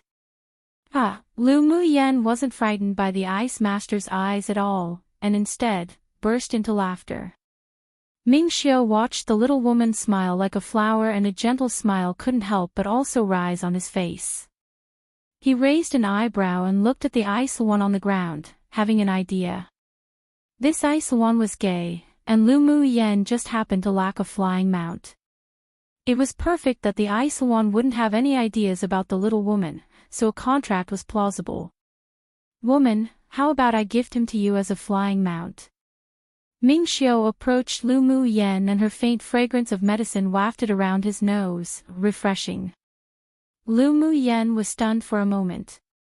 Seeing Ming Xiu point to the Eye Salon on the ground and determine where he belonged just like that, she couldn't help but light a candle for the Ice Master, who could once do as he pleased in this glacial mountain range. Wanting wind, and wind will come; wanting rain, and rain would arrive too. The Eye Salon's eyes widened. What? This damned man wanted him to be the flying mount of this weak woman. Just let him die once first. Lu Mu Yen walked to the Eye Salon's side and tugged the self-made crown on his head, with a hit of disgust in her eyes. I do lack a flying mount, but isn't this Eye Salon too ugly? The Eye Salon choked on anger. This woman was as annoying as that perverted beautiful man. He, the Ice Master, was just that handsome and unparalleled, was refined and carried himself with a natural poise, so how could he be linked with ugliness? Could you have some standards when appreciating, please? Ming Xiu nodded in agreement. Indeed a bit ugly, but there's no other suitable one. Just may do for now, and when we catch a better flying demonic beast, we'll swap. Pay 4. The Ice Master almost spit out a mouthful of blood. Where was he ugly? And he was an authentic descendant of divine beasts. Where could they go to find a better flying demonic beast? These two people actually spoke about the issue of contracting with such disgust. He truly wanted to cry, but there were no tears. Could you ask his opinion first? Oh well, it's fine to be ugly, but just look at his gaze. It sure doesn't look like he's willing to make a contract with me. Lu Mu Yen raised an eyebrow as she looked at the Eye Salon on the ground, which had absolutely no proper appearance to speak of, thinking it funny. Ming Xiu's eyes sharpened, and the cold knife in his eyes was thrown directly at the Eye Salon, then be threatened telepathically into his sea of consciousness. It's your blessing to be my woman's flying mount. Think about what to do yourself. If you don't agree, I won't force it either. The Ice Master felt despair when he heard the first half of his words, but when he heard the last part, his eyes instantly lit up. So this beautiful man wasn't actuality that bad. But who knew that Ming Xiu's next sentence would completely shatter all his illusions? Of course, you can be a eunuch bird from now on. The Eye Salon's lower half couldn't help but tighten. He only just wanted to tease this man a little because he looked rather handsome, but who knew he'd be deeply trapped in this sort of prison? It truly was a beauty messes up a bird. Pay! It's a beauty messes up a divine beast. As if he wanted to be a eunuch bird. This perverted man felt as if he had the bloodline of a true dragon in him. Words said in such a domineering style usually meant he wouldn't change his mind. If he didn't form a contract with this woman, he probably really wouldn't be able to give birth to offspring anymore. Come and read on our website Wuxia World site. Thanks. His eyes rolled around, thinking, then he looked up at the little white beast on Lu Mu Yan's shoulder.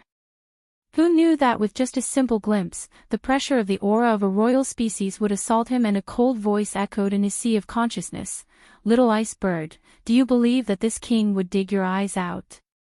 A gay demonic beast was also an eyesore to him. There was a sting of pain in the Aisawan sea of consciousness, and after regaining his calm, he secretly took a look at Mo Yen in fear. What kind of fire cloud mink was this demonic beast? He was obviously a spirit devourer of a royal species. According to his inherited memories, although the spirit devourer wasn't a divine beast, but they were a part of those that had it easiest in becoming a true spirit demonic beast. Out of the many demonic beast species, it was also an existence many demonic beasts looked up to. He sure didn't expect to see a royal species demonic beast with a purer bloodline than even him. The most important thing was that this being who addressed himself as this king, and although was weak in strength, but his pressure made him scared, actually recognized that woman as his master. It truly was unbelievable for him. Why did you become that woman's spirit pet? The Ice Master couldn't resist asking telepathically for his own future prospects. Didn't they say that spirit devourers were even more prideful than a true dragon and phoenix? Why did he contract a weak human then? He simply couldn't figure it out.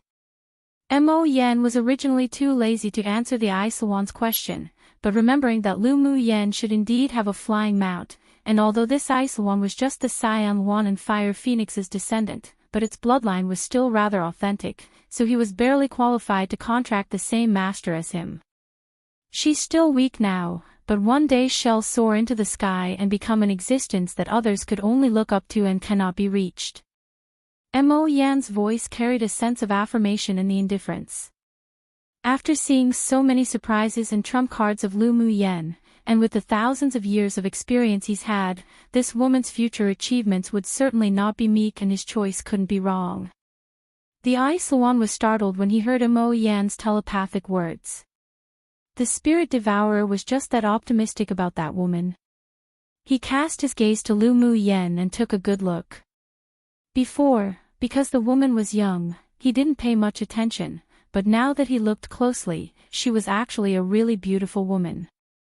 Since she had such a gorgeous appearance now, once she grew up, she'd definitely fit the saying one look back with a smile gives birth to thousands of types of charm, and would definitely be beautiful enough to cause the downfall of a country. In actual fact, he wasn't gay. He just liked to tease beautiful men and women, and even more so towards beautiful men that were nourishing to the eye. Yet who knew which son of a bitch spread the rumor that he was gay, and now just randomly teasing a beautiful man caused him to be beaten beyond recognition. Was it easy for him, was it? Have you made a decision? Ming Xiu saw the eyes of the Aisawan look here and there, and even moved his gaze onto Lu Mu Yen, so he asked grimly. The Aisawan had a carefree nature, and had long tossed away his moral integrities, so he immediately resigned himself to fate and nodded, "I'll regard her as my master." He also wanted to visit the human world to have a look. The master who was even chosen by the spirit devourer shouldn't be too bad, otherwise even if he had to risk being a eunuch, he wouldn't succumb. Of course, if the woman wanted to order him around right now, then it wouldn't be so easy. Without strength and ability higher than him, he wouldn't obey from the bottom of his heart. As a result, Lu Mu Yen didn't even get to use the methods of enticement to kidnap and threats that she had originally prepared, and the one human one beast had already helped settle a high-level flying mount for her. A drop of blood fell on the middle of the Aisawan's brows. Lu Mu Yen formed a few Taoist seals, forming a contract seal mark, and a difficult, obscure incantation poured out from her mouth. Immediately, a soft, jade-colored light shone brightly, instantly enveloping her and the Aisawan, lasting an incense stick of time. When the light curtain dissipated, the contract of equals was formed, and Lu Mu Yen and the Aisawan also had a connection between their hearts.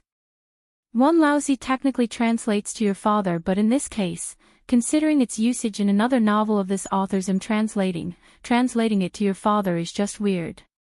It's an arrogant way of saying I, used often by men. I'm going to keep it as it is. 2a saying meaning to get what you want whenever you want it. 3 here, perverted just means abnormal/twisting logic etc. 4 pay is used to indicate spitting. Usually used when you hear something unlucky or you don't like what you hear, or even what you, yourself had accidentally said, and you just spit on it, hoping whatever was said doesn't happen. Kind of like knocking on wood.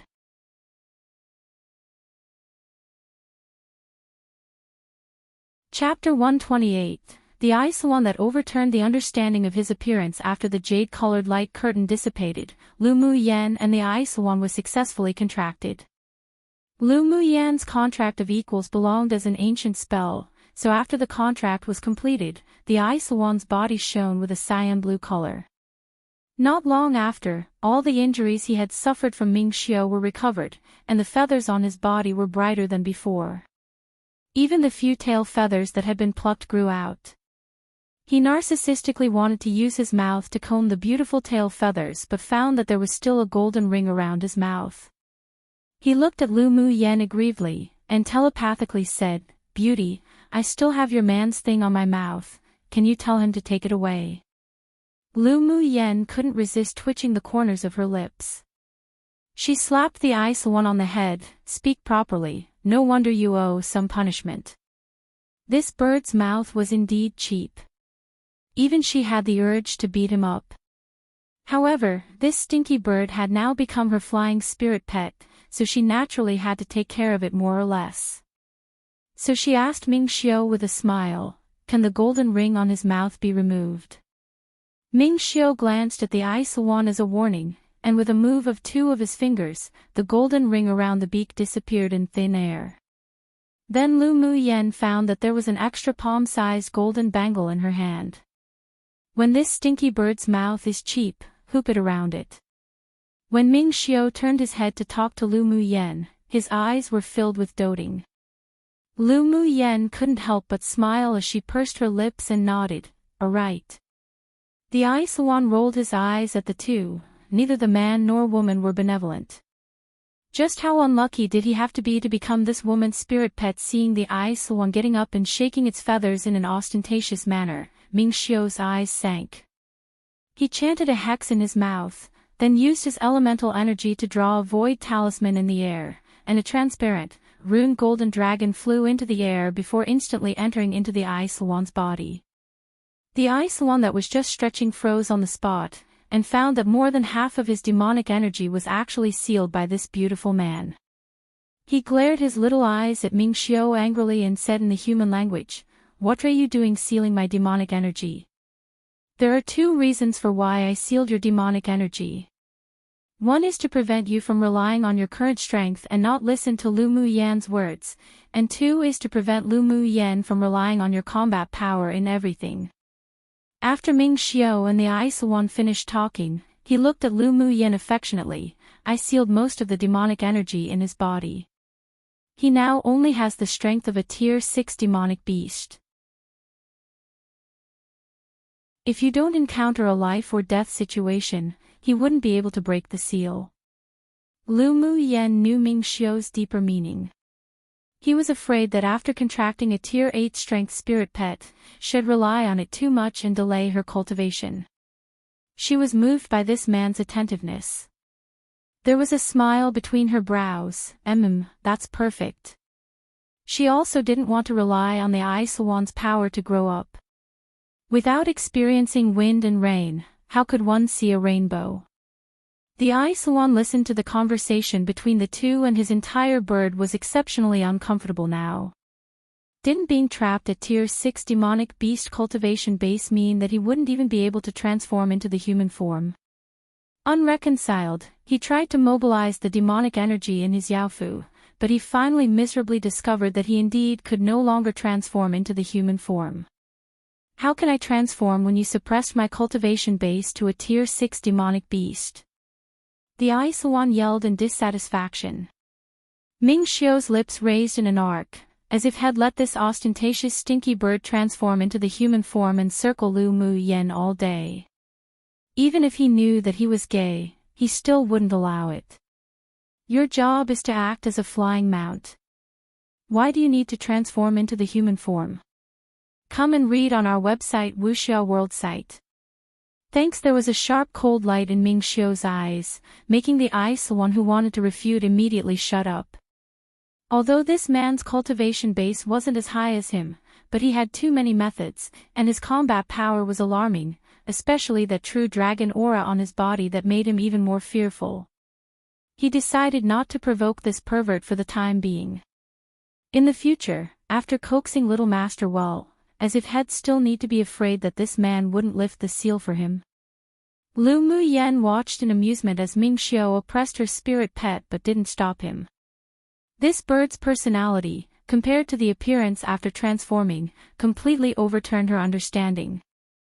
What elegant, bookish aura, so it was all just a pretense. What's your name?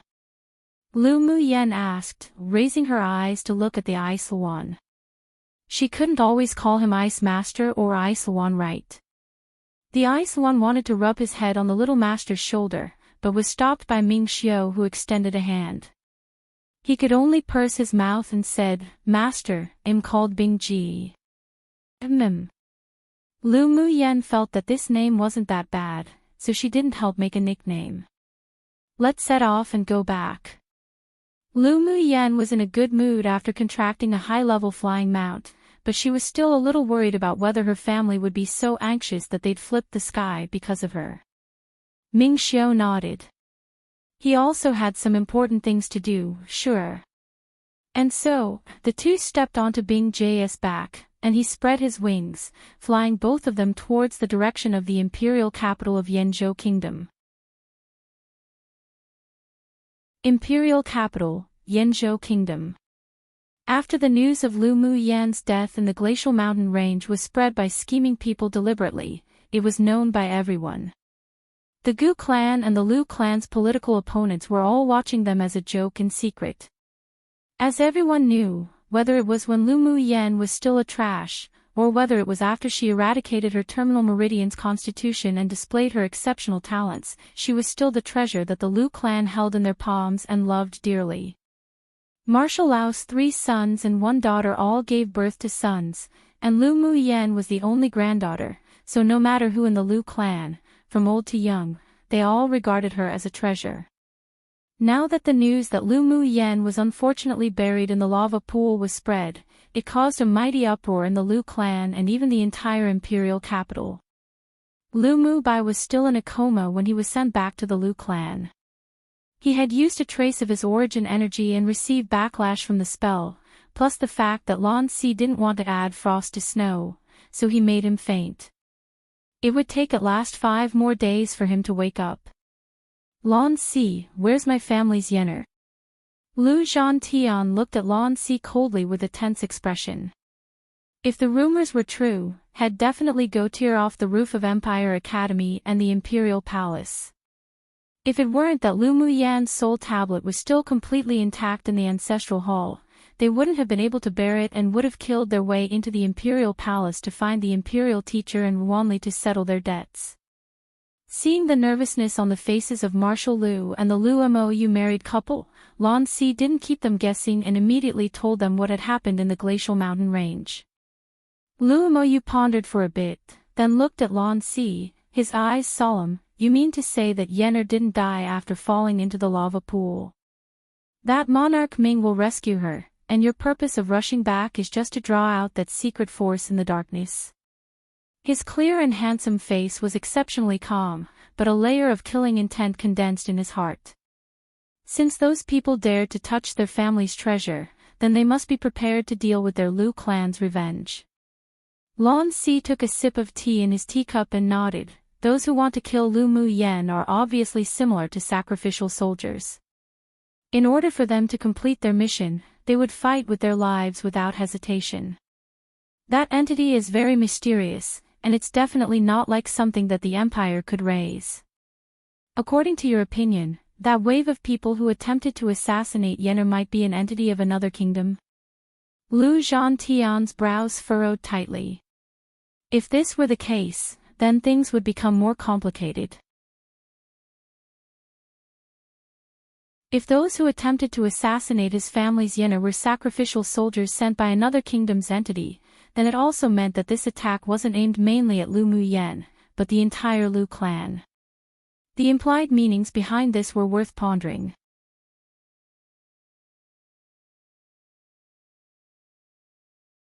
Chapter 129, Lu Muyen's dead. The news that Lan Si brought made the Lu clan's father and son fall into deep thought. Have you investigated the force that attempted to assassinate Yener? Lu Zhantian asked. Lan Si slid his fingertip over the rim of the teacup and after a long pause, he replied, I suspect that there are influential officials of the empire who colluded with other kingdoms' powers. After all, Lu Xiang and Hu Fei taking action against Lu Muyen meant that they should be chess pieces buried in Yanzhou kingdom by that force. Lu Mo Yu tapped his fingers irregularly on the table. Lan Si's words were exactly what they had guessed. If they followed this clue, then the Gu clan was most suspicious. Lan Si, now our main concern is when my family's Yener could safely return. Lu Mo Yu temporarily put aside the complex affairs of the kingdom. What he worried most about now was the safety of his treasured daughter. Ling Yuzin's beautiful face was filled with worries, and there was a haze in her eyes. If any misfortune befalls my daughter, your Empire Academy won't be removed from the responsibility either. After all, that person named Hu Fei is your trial instructor this time. If anything happened to her baby girl, she must make the Empire Academy pay the price. To begin with, she didn't approve of Yener going to the glacial mountain range for some trial. If it weren't that the principal found her husband to discuss the details and guaranteed Yener's safety, how could she put her daughter in that kind of danger? Lan Si also knew that this time Lu Muyen being knocked into the lava pond by Hu Fei was also the Academy's responsibility. If it weren't for Monarch Ming taking action to kill Hu Fei, he would have wanted to tear his body into thousands of pieces too. Originally, he was just left as bait for fishing, but who knew he turned out to be a scourge in the end. This was also a lesson to be learned. Don't worry. I can guarantee that Lu Muyen will be fine. With the strength of Monarch Ming, he probably already found Lu Muyen. If even then she died, then Monarch Ming needn't bother living. Despite hearing such assurance from Lan Si, the hearts of those in the Lu clan were still not at ease. Now, Lingyu Axian always carried the soul tablet, which had Lu Muyen's soul energy within it, everywhere. Only when the soul tablet was intact could they temporarily feel relieved. In a beautiful, imposing, and majestic mansion in the Imperial capital, Gu Yanran played chess with Gu Yuankai in the study, when a black-clothed man suddenly appeared in the room on one knee. Gu Yuankai stared at the chess game without lifting his eyelids and asked, Is Lu Muyen really dead? The man in black replied respectfully, This subordinate has discovered what happened that day. If there's no accident, then Lu Muyen would definitely have died. Then, he revealed the news that he inquired about, and he didn't hide the fact that Monarch Ming went into the lava to search for Lu Muyen. Gu Yanran's originally gentle and pleasant temperament had already undergone earth-shaking changes. There was always a lingering haze on her face, unable to be rid of, her face was pale, and her entire person looked gloomy and depressive. Hearing that the masked man in red who rescued Lu Muyen at the auction last time disregarded his life and jumped into the lava to look for her, the jealousy in Gu Yanran's eyes appeared as if it were about to erupt. She gritted her teeth and said bitterly, That woman's just a vixen. This way of death is too easy on her. Gu Yanran wasn't reconciled. In her heart, she didn't want Lu Muyen to die like this. It wasn't pity, but instead, the hatred in her heart made her want to torture Lu Muyen to death with her own hands. Gu Yuankai placed a black chess piece on the board, his face calm, and his voice was stern, Yanran, you lost. Gu Yanran looked down at the chessboard, feeling even more annoyed. Her expression was full of grievance, Dad, daughter really can't swallow this anger. Now that her dantian was destroyed by Lu Muyen, and her entire cultivation base was useless, she would be gloated about and looked at with contempt and sympathy if she went outside. How she hated Once she was the most dazzling pearl in the freshman class of the Empire Academy. Lu Muyen was just a trash grit that chased after Qi Yi Xian. Now she also tasted what it felt like to become trash, but it also made her feel even more resentful against Lu Muyen. Come and read on our website Wuxia World site. Thanks, Yen Ran, that person already promised to repair your dantian after the matter's done. The loss of your cultivation base is only temporary. Lu Muyen is also just a touchstone for you to grow into a strong person. You shouldn't accumulate too much resentment against her, otherwise you'll definitely be troubled by heart demons in the future. Gu Yuankai was a clear-headed and rational person. He didn't agree with his daughter's endless hatred towards Lu Muyen. If a heart demon appeared, then it'd be exceptionally difficult in the future to advance to a high-level sword master. Gu Yanran also knew that what her dad said was truth, but the long-standing grievances had already been buried in her, so how could it be resolved? Unless she personally killed Lu Muyen, then could her hatred be dispelled.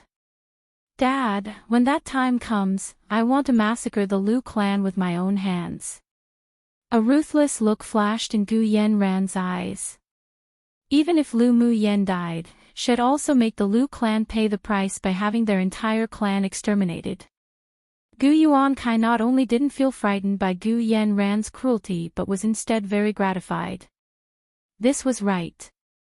This was the daughter he had carefully nurtured. All right. I'll let you personally exterminate the entire Lu clan when that time comes. The next day, Lu Zhantian took Lu Moyu into the palace to find the emperor and the imperial teacher to settle their debts, and also personally led people to smash the Empire Academy's inscribed boards. Afterwards, the door of the Lu clan remained closed and there was a faint sound of crying that came from within. This also confirmed the news that Lu Muyen had died in the glacial mountain range. In addition to those who gloated and watched the good show, there were also some people who sympathized and felt sorry about it. The Lu clan's father and son did this as they wanted to let the secret forces in the dark relax their vigilance and lure the snake out of the cave. As if they would tolerate venomous snakes on the bed, spying from the darkness one. Failure to remove them wasn't only harmful to the Lu clan, but also to the entire empire. A secret room in the Imperial Palace. A middle-aged man in a purple robe sat on the main seat, and the Emperor Yun Tianqin and Imperial teacher Yun Tsang sat beneath him with respectful expressions. The man held a string of Buddhist beads in his hand. Each black bead was very smooth, and could be seen that it was caused by frequent rubbing. Lu Muyen is really dead. According to the current information, she should be dead. Yun Tsang sighed. It was a pity for such a good seedling that was Lu Muyen. He originally even wanted Wanli to focus on raising her. Yun Tianqin was silent for a while and said, I feel that Lu Muyen may not be dead. Hearing what the emperor said, the purple-clothed man's expressionless face displayed a bit of interest. Why do you say so? I found that the Lu clan's reaction to the news of Lu Muyen's death appeared normal on the surface, but there's just something that feels wrong. Yun Tianqin paused, then continued to say, I know that all the descendants of the Lu clan's main bloodline have a soul tablet. You would know whether one's dead or not by looking at the soul tablet, so whether Lu Muyen was dead or not after falling into the lava pool, the Lu clan would know the clearest. Coming to the Imperial Palace to cause trouble and smashing the Empire Academy's inscribed board, although it appeared to be venting, but based on my understanding of the Marshal and General Lu, if the Lu girl really died, then they would definitely have already done something crazy long ago, and not just touched the surface of things. Yun Tsang furrowed his brows and asked, You mean to say they did it for others to see? Indeed. Let alone the Lu clan's fear of that hidden power, even our imperial family must also find the power that will secretly endanger Yanzhou Kingdom. Yun Tianqin nodded.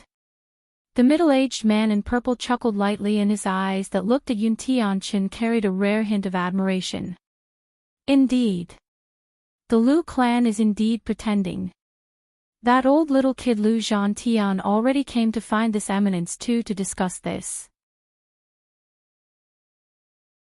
One, I think it's a play on, how could one tolerate people snoring by their side on the bed? Also meaning, how could one tolerate others encroaching on own territory? Similar idea, how could one allow snakes to encroach their territory? 2. Honestly, Chinese people and their love of addressing themselves with their own titles instead of me/I to show their status, like, This Highness used by Ming Xiu, this monarch used by Bing Ji, now used by this person lol. I even considered this magnificence to translate, but that's just too much now, haha.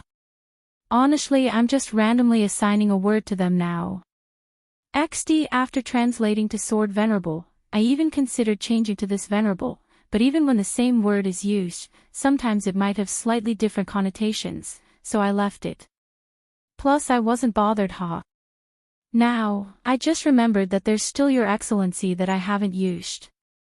Who should I use that for next, ha?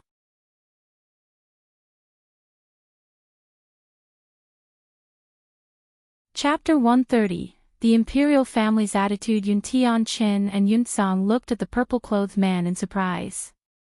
That old little boy is extremely crafty, but this time the Lu clan's little girl's incident really did infuriate him.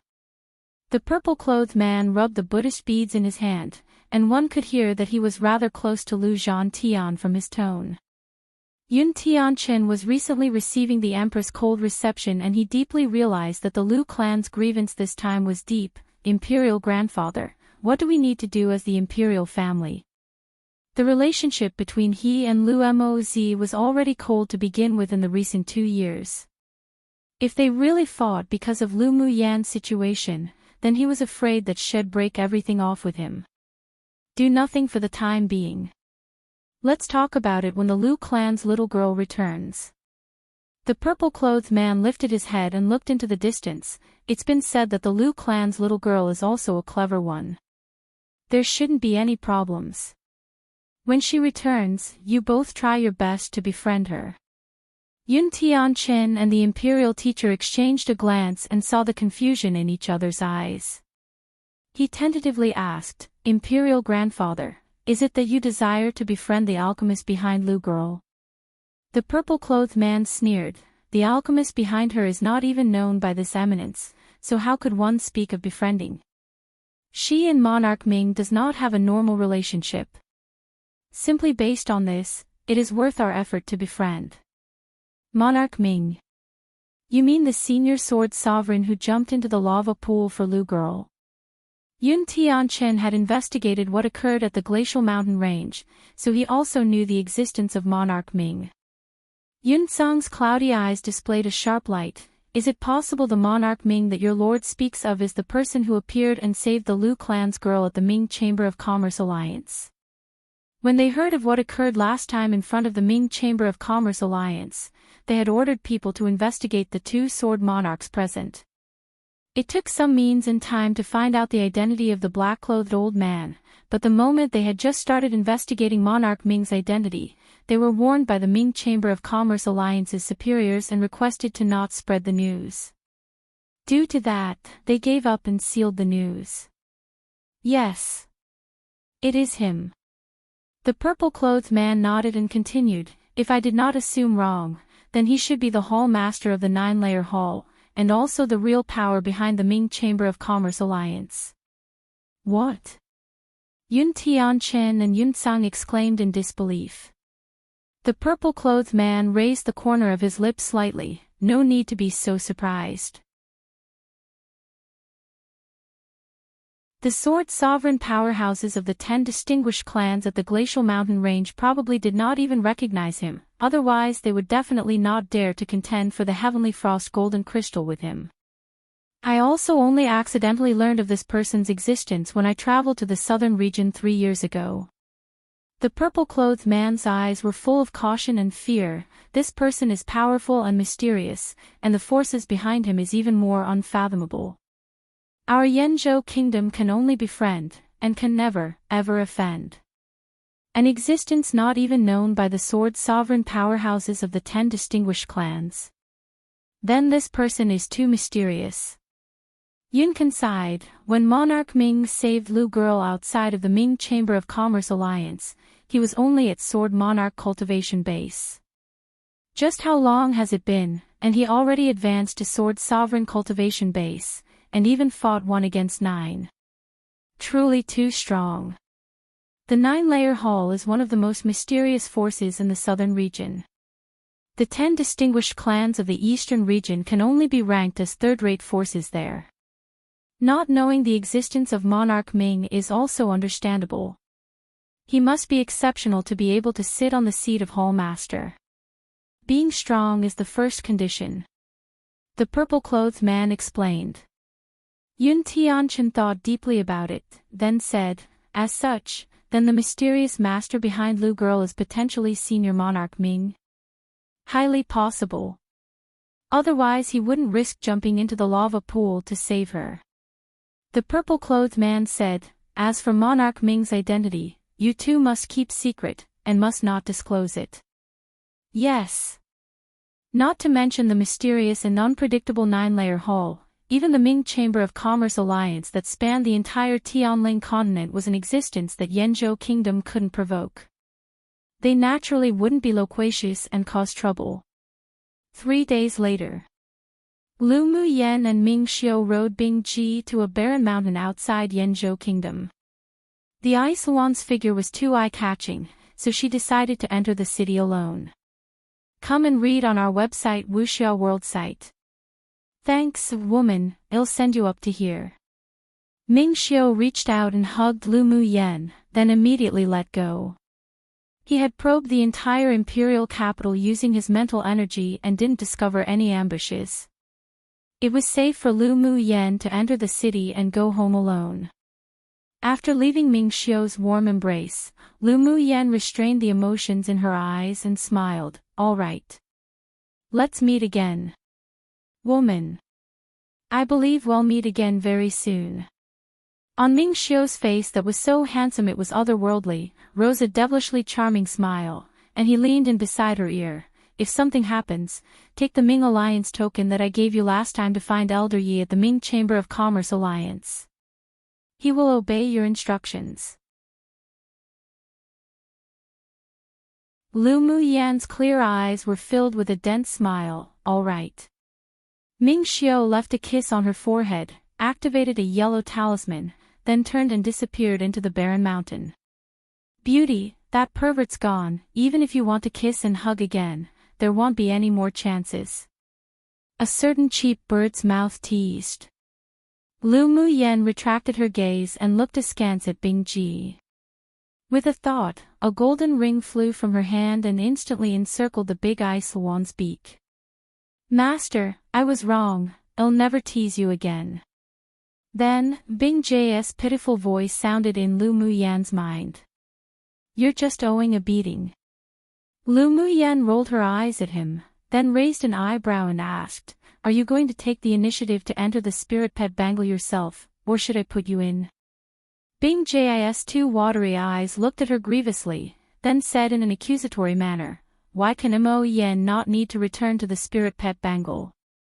Master is the best, I won't go in either, all right? Just think about it, how could he, a dignified ice master of the glacial mountain range, even if his cultivation base was restricted now, toss away his status and stay in the spirit pet bangle? If those mean friends of his knew, then wouldn't they laugh off their teeth? Mo Yen looks like a fire cloud mink, so it doesn't matter if others see him. But you, with just a soar into the sky above the Imperial capital, everyone would know that a descendant of a divine beast came. Do you still think I don't have enough trouble? Lu Muyen furrowed her brows. This stinky bird didn't only have a cheap beak, but he sure had a lot of issues with things. Bing Ji chopped, then glanced at the cold Mo Yen on Little Master's body, and his eyes rolled around in thought. Then he eventually gritted his teeth, the demonic energy in his Yaofu activated, and his body gradually shrank, finally turning into a multicolored parrot. Master, in this way, I don't have to enter the spirit pet bangle anymore, right? Bing Ji spread his wings and flew onto Lu Muyan's other shoulder and rubbed her shoulder with his head. The light smell of medicine on Little Master was so nice, no wonder that pervert loved to stick to her side. Seeing Bing Ji transform from a giant, tsundere, an extraordinarily beautiful descendant of divine beasts into an ostentatious multicolored parrot, Lu Muyan's eyelids couldn't help but twitch. The visual difference was too big. It's fine for you to stay outside, but you're not allowed to cause me any trouble, otherwise you'll pluck out all your feathers. Lu Muyan flicked Bing Ji on the head with her fingers as a warning. This restless stinky bird probably couldn't be locked away either, so she might as well place him beneath her eyes and watch him. Then the little white snake on her wrist flicked its forked tongue out of Bing Ji, expressing its dislike. Master belonged to it, this stinky bird was so detestable. Mo Yen also gave Bing Ji a cold eye, scorned at being associated with him, and spontaneously disappeared from Lu Muyan's shoulder, entering the spirit pet bangle. Lu Muyan held her forehead. Her place was almost becoming a demonic beast den. Note, oh, I can't wait till it really becomes a demonic beast den, ahahaha.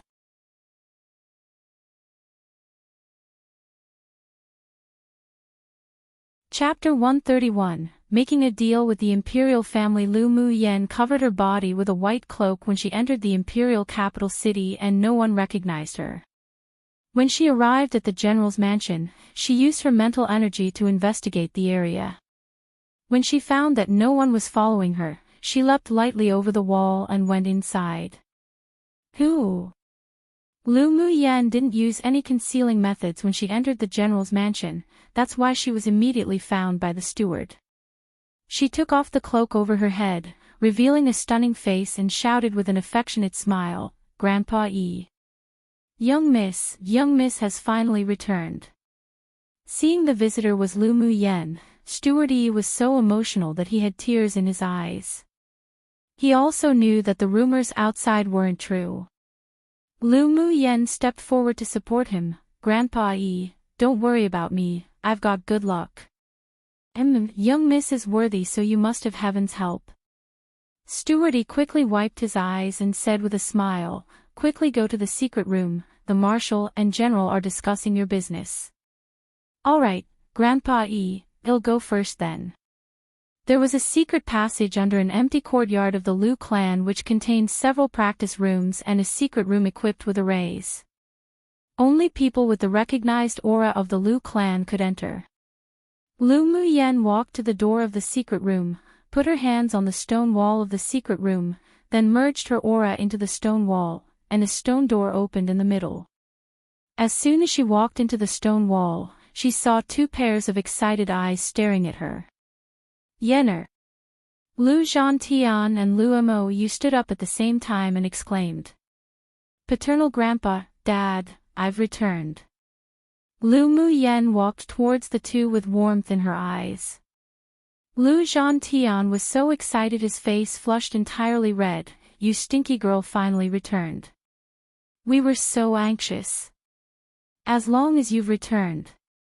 Lu Mo Yu's handsome and elegant face also revealed a rare expression of having peace of mind. "Just what's going on?" Lu Zhantian took Lu Muyan to sit down and ask. Lu Muyan also didn't conceal anything and briefly recounted what occurred in the glacial mountain range. She didn't even conceal the matter of subduing the spirit flame in Bing Ji. These were all family that she could trust, so she'd tell them the truth. "So that's how it was. Our Lu clan really owes Monarch Ming a huge personal favor." Lu Zhantian felt lingering fear in his heart after hearing it and had gratitude in his tone.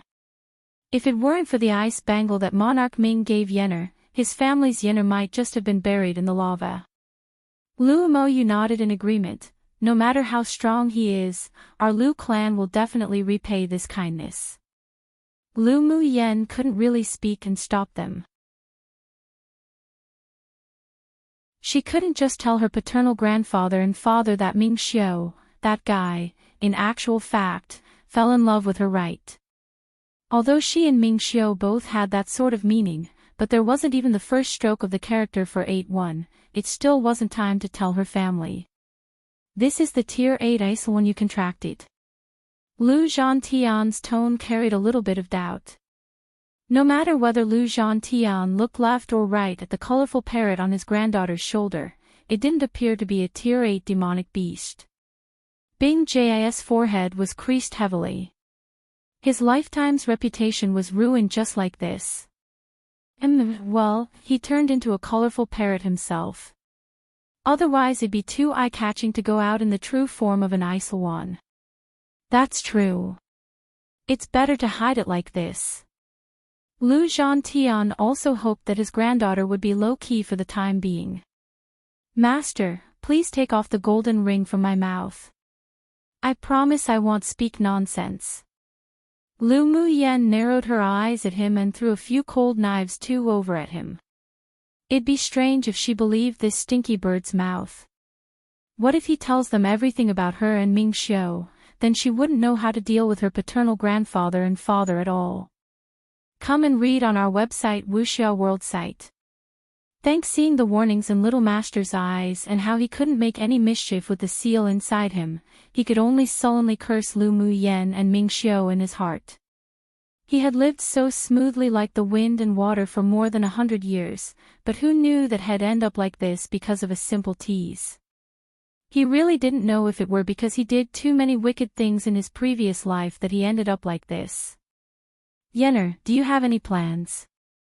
Lu Mo Yu poured a cup of tea for Lu Muyen and asked with concern. Lu Muyen took the tea, staring at the clear tea water in the teacup. Naturally, I won't let those people go. Do you want others to know the news of your return? Lu Mo Yu knew that his daughter had grown up now and had her own thoughts, so he'd respect them. Not for the time being. Just let those people be happy for a few days first. Lu Muyen sneered. She was certain that the Gu clan was definitely involved in her assassination. All right. Killing intent flashed past the bottom of Lu Mo's eyes. The people or clans that participated in the assassination attempt of his precious daughter, the Lu clan wouldn't let go of them. Lu Muyen thought it funny when she looked at Grandpa Lu, who was currently staring with big wide eyes at Bing Ji while the latter stared back with small wide eyes, then said, "Paternal Grandpa, I want to go see the sword sovereign ancestor of the Imperial family tomorrow." Lu Zhantian knew that his granddaughter had a lot of mischievous ideas, and he didn't want to restrain her. Sure. I'll take you to see him tomorrow. After conversing with the two a little longer, Lu Muyen left the secret room with Bing Ji. Early the next morning, a carriage went straight to the Imperial Palace from the Lu clan, and spies from various parties returned to report. After only 2 hours, all the clans and forces, whether large or small, of the Imperial capital, received news of Lu Zhantian wreaking havoc in the Imperial Pavilion Hall, and they all felt that he had definitely gone crazy. Just what sort of place was the Imperial Pavilion Hall? That was the place where the sword sovereign ancestor of the Imperial family lived in. Lu Zhantian, a sword king, dared cause trouble simply for a dead granddaughter. His head had really been clamped by a door. Yun Tianchen was just marking some memorials to the throne and was also shocked when he heard the news that Lu Zhantian wanted to smash the inscribed board of the Imperial Pavilion Hall, so he quickly hurried over. This father-in-law of his truly was courageous and strategic, but whenever he did things, he did it based on his feelings, and he had a bad and stubborn temper. If he offended Imperial grandfather, he really didn't know how to help the Lu clan clean the grounds. Yet who knew that as soon as he stepped into the Imperial Pavilion Hall, he saw 3 people sitting in the hall, talking and laughing, chatting over tea. Where was the legendary tense situation as if swords were drawn and bows were bent? Yun Tianchen's hovering heart finally settled.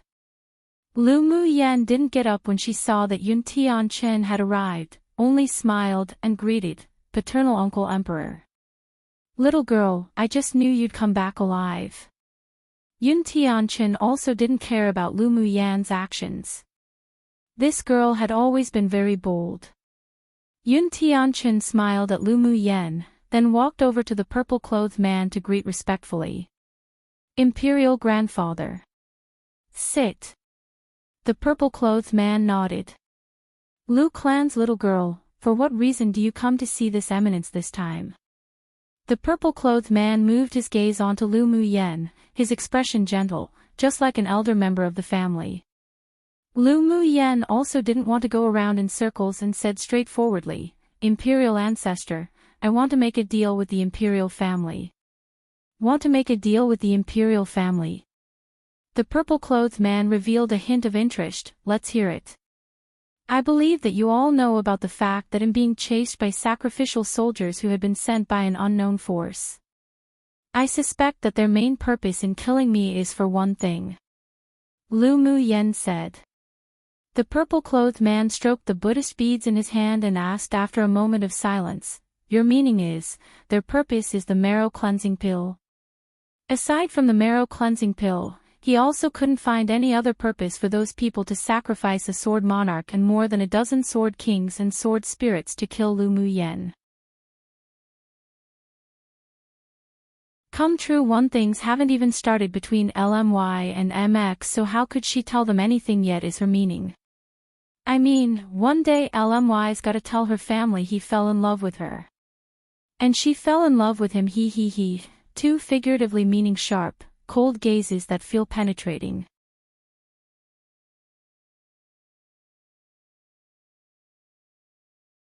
Chapter 132, Love-Making Poison. Gu Yuntian and Lu Zhantian had different reactions after listening to the conversation between the two. Lu Zhantian exuded a chill, secretly hunting down his granddaughter just for some pills. Those people truly deserved to die. Meanwhile, Yuntian Chen's eyes revealed slight confusion. If it's for the marrow cleansing pill, then shouldn't they try to catch Lu girl? Why do they want to assassinate her instead? The purple-clothed man looked at Lu Muyen meaningfully and smiled. What do you think, little girl?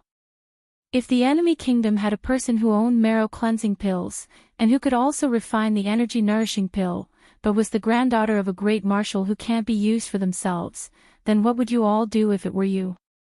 Lu Muyen asked with a light smile.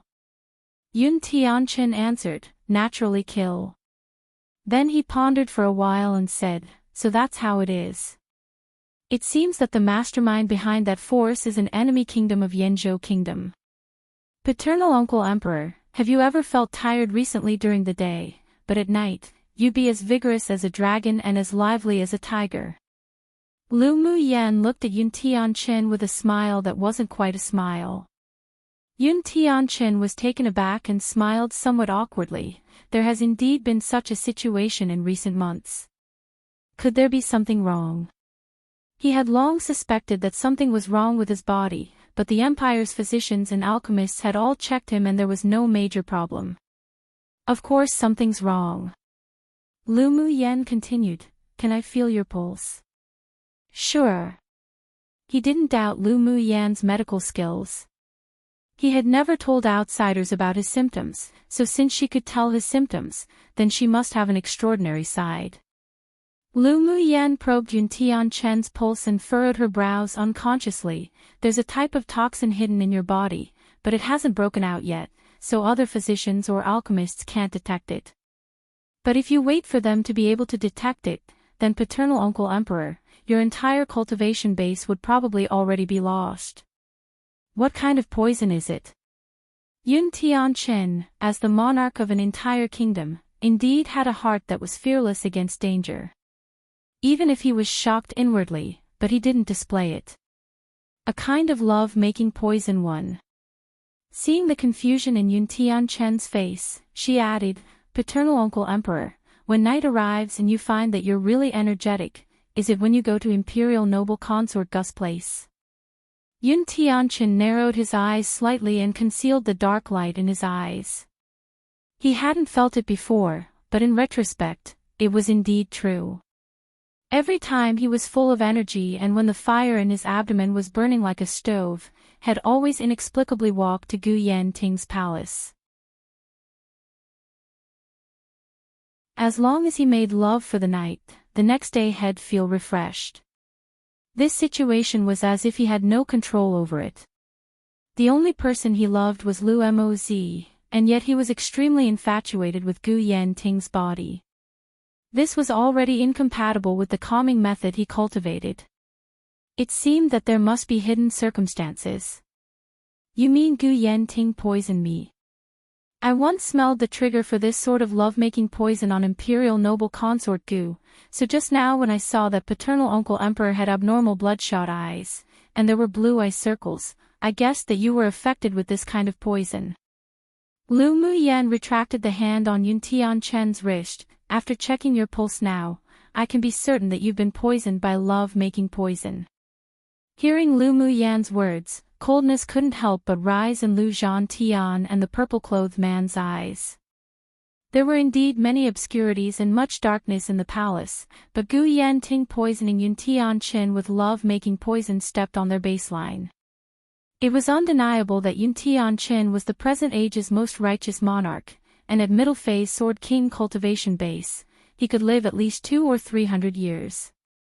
After he was inaugurated, he exerted himself in prospering the country, ensuring the kingdom was rich and the people were strong, and Yenzhou Kingdom's territory had also expanded a lot.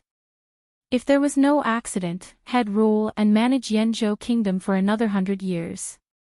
He was also the best candidate for a monarch. But if the toxin in his body broke out and he lost his cultivation base, then he'd most likely die after living for another 100 years. The period in which he was poisoned could also give other kingdoms an opportunity to take advantage of the situation. Crack! The teacup in Yun Tianchen's hand was crushed by him and his face carried some fury. Come and read on our website Wuxia World site. Thanks. Lu Muyan glanced at Yun Tianchen's teacup that was shattered into powder, and the corners of her lips curled up as she continued, the loss of cultivation base is just a symptom of the early onset of the love-making poison. If the poison isn't cured, then in the later stages, as long as one adds in a type of insect Gu too, those that are infected by the Gu poison would slowly become a puppet and be controlled by the person who planted the Gu. When she turned into a normal human and studied medicine in the human world, she once entered a continent that prospered in the art of the Gu and learnt the skills of poisoning with Gu and curing Gu. She just so happened to know about the love-making poison Gu that Yun Tianchin was poisoned with. You know so much about this love-making Gu, then Lu girl, you must have a way to solve it. The purple-clothed man turned the Buddhist beads in his hand much faster. Yun Tianchin was his grandson. That girl from the Gu clan dared to have such ideas, she truly deserved to die. Indeed it can be cured. She was here to do business, and this was just a bait for the transaction. Is it difficult to cure? Yun Tianchin still had a smile on his face, but there was no temperature in his eyes.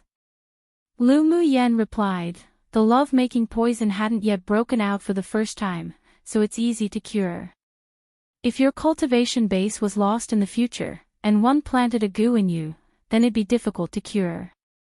In fact, paternal uncle emperor can ask the imperial physician of the empire to examine the center of the sole of your feet. There must already be initial symptoms of poisoning there. No need. Little girl, you can cure this poison, so it'll naturally seek you to cure it.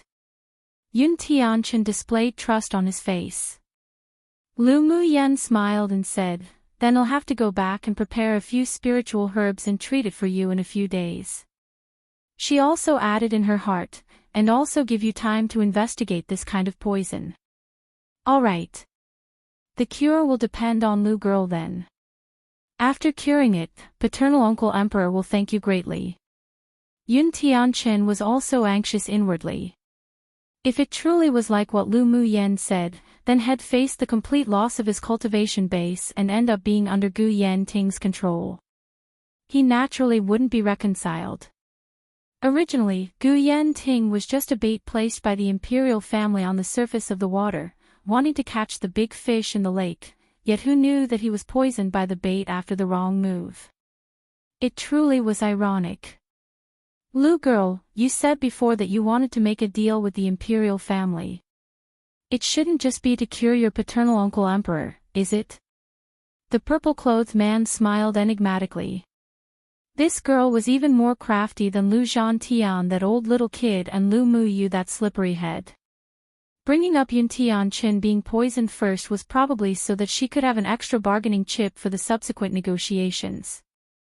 If Lu Mu Yen knew ancestor Yun's guess, she'd probably clap her hands and praise him. The older the ginger, the spicier it was too. Naturally, it isn't only about the poisoning of paternal uncle emperor, that's just in addition to. Lu Mu Yen smiled sweetly and blinked her eyes at the purple-clothed man. Imperial ancestor, what if I said I still have marrow cleansing pills? Ah, the purple-clothed man raised his head and laughed, restraining the shock and joy in his eyes. I just knew that you, girl, is even more crafty than your grandfather. Speak, how do you want to trade? Although he suspected that Lu Mu Yen still had marrow cleansing pills in her hand, but he wasn't certain. After all, it was already incredible that so many such heaven-defying pills could spread around. Who knew that she really had some left in her hands? It seemed that the hidden master behind little Lu girl really pampered her dearly. No matter what conditions she made, their imperial family wouldn't suffer too much. Come true one. This was a bit tricky to translate. Is the name of a type of plant, the silk tree or acacia tree. I'm not good with botany lol. But it's also a euphemism for make love. I just went ahead and translated it into the euphemism meaning because it makes more sense, and that's exactly what the poison is. I'm sure everyone knows Watgeese, what with the super popular Reverend Insanity being all the hype these days. At least, it was everywhere in the FB groups I joined. Butge's also been used in a lot of sea novels too. It's mostly, if not always, depicted as a type of insect, and depending on the novel, the explanation of how to raise goo is different. In general, and in mythology, goo is a type of black magic, I guess, described as a type of poison where several venomous creatures, centipede, spider, snake etc., are put into a closed container where they devour one another and eventually concentrate all their toxins into the lone survivor. There are some differing versions of the story, including things like what the goo is used for, where it originates etc., but that's about it in general. 3. The older, the wiser, basically. Note, alrightio. First update of the day, another coming at 6 p.m. Australian Eastern Daylight Time today too. Double updates will ideally continue until the end of the school holidays at the end of January, but circumstances could change. As usual, we'll update changes.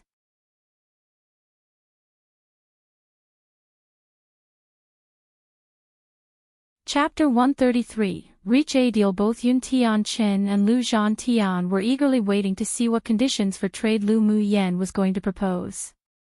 Lu girl, how many marrow cleansing pills do you still have? The purple-robed man's action of rubbing the Buddhist beads stopped and asked. Lu Mu Yen stretched out 3 fingers. There are 3 more. All of which can be traded to the Imperial family. All right.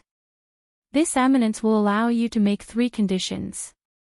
As long as our Imperial family can do it, we will promise you. Seeing Lu Mu Yen, this little girl, being so straightforward, the Yun clan's ancestor also bluntly promised. And in his heart, he thought, this girl sure could hide things well. There were actually 3 more marrow cleansing pills. With his guess, that probably wasn't all. If he let those old things from the other clans know about it, then he might have to personally go out and request the pills for the Imperial family. It was better to keep this a secret. Lu Mu Yen smiled sweetly, like a little sly fox. All right, Imperial ancestor is much more straightforward than paternal uncle emperor. The corner of Yun Tian's mouth twitched. Last time this girl had extorted him using the energy nourishing pill, and he only just hesitated for a little bit. Where was he not straightforward? She sure could hold grudges. Lu Mu Yen ignored Yun Tian's gaze that carried slight aggrievement and said to the Yun clan's ancestor, then I won't be polite in making my requests. Make them. First, if the Gu clan participated in the plan to assassinate me, then I want a right to deal with everyone in the Gu clan, including Imperial noble consort Gu. Lu Mu Yan's eyes were sharp. She wouldn't allow the venomous snake of their Lu clan be handed over to anyone else to deal with. The Gu clan felt too weird to her, especially the use of borrowing external forces to forcibly advance their cultivation base, which was the same as those assassins. They definitely wouldn't be as simple as they appeared on the surface, and being merchants for royalty was probably also just a cover. Alright. Even if you don't touch the Gu clan, this eminence won't let them go either. There was a deep chill in the eyes of the Yun clan's ancestor. They dared to scheme against Yanzhou Kingdom's emperor, so they must prepare themselves to pay the price. Now that the Lu clan's girl wanted to deal with them, then he was happy to shake his hand off this matter. Lu Muyan nodded and continued, "Second, our Lu clan wants to build a private army of our own, not affiliated to the Imperial family, but will never betray Yanzhou Kingdom." Yun Tianchen revealed a look of surprise. This Lu girl's courage was truly huge. His feelings of affection to the Lu clan were stronger than his wariness of them, so he wouldn't object it. He just turned his eyes to the purple-clothed man to wait for him to decide. The Yun clan's ancestor thought for a bit, then agreed, "You can, but the number of people must not exceed 100. This girl, Lu Muyen, was a famous alchemist, and was also backed by Ming Xiao and the others. It wasn't difficult to build a strong private army. In order to not threaten the interests of the Imperial family, he could agree, but must limit the number of people. 100 people would affect the Imperial family but had no subversive power. No problem. Lu Muyen smiled lightly and agreed. Good armies weren't about quantity, but about quality. The limit of 100 soldiers was also acceptable to her. The last point, you must allow me complete access and to take as I please from the Imperial family's spiritual herb treasury. Seeing the Yun clan's ancestor and Yun Tianchen's expressions change, she chuckled and added, "Of course, I won't take randomly, let alone empty the Imperial family's spiritual herb treasury. Instead, I'll use certain pills to compensate, such as the energy-nourishing pill I gave you before." The list she issued last time contained a lot of rare spiritual herbs, and the Imperial family provided them all. If she wanted to raise 100 people for the private army of the Lu clan, then it was naturally better to use other people's resources. Being able to save some of her own was a portion saved. Hearing Lu Muyen mention the energy-nourishing pill, Yun Tianchen's eyes lit up, and when the Yun clan's ancestor remembered what the enshrined alchemist had said, he was also interested now. The energy-nourishing pill had miraculous effects on internal and external injuries. Within it, there were several spiritual herb ingredients that even the enshrined grade 3 alchemist, who had studied it for several months, couldn't figure out what they were.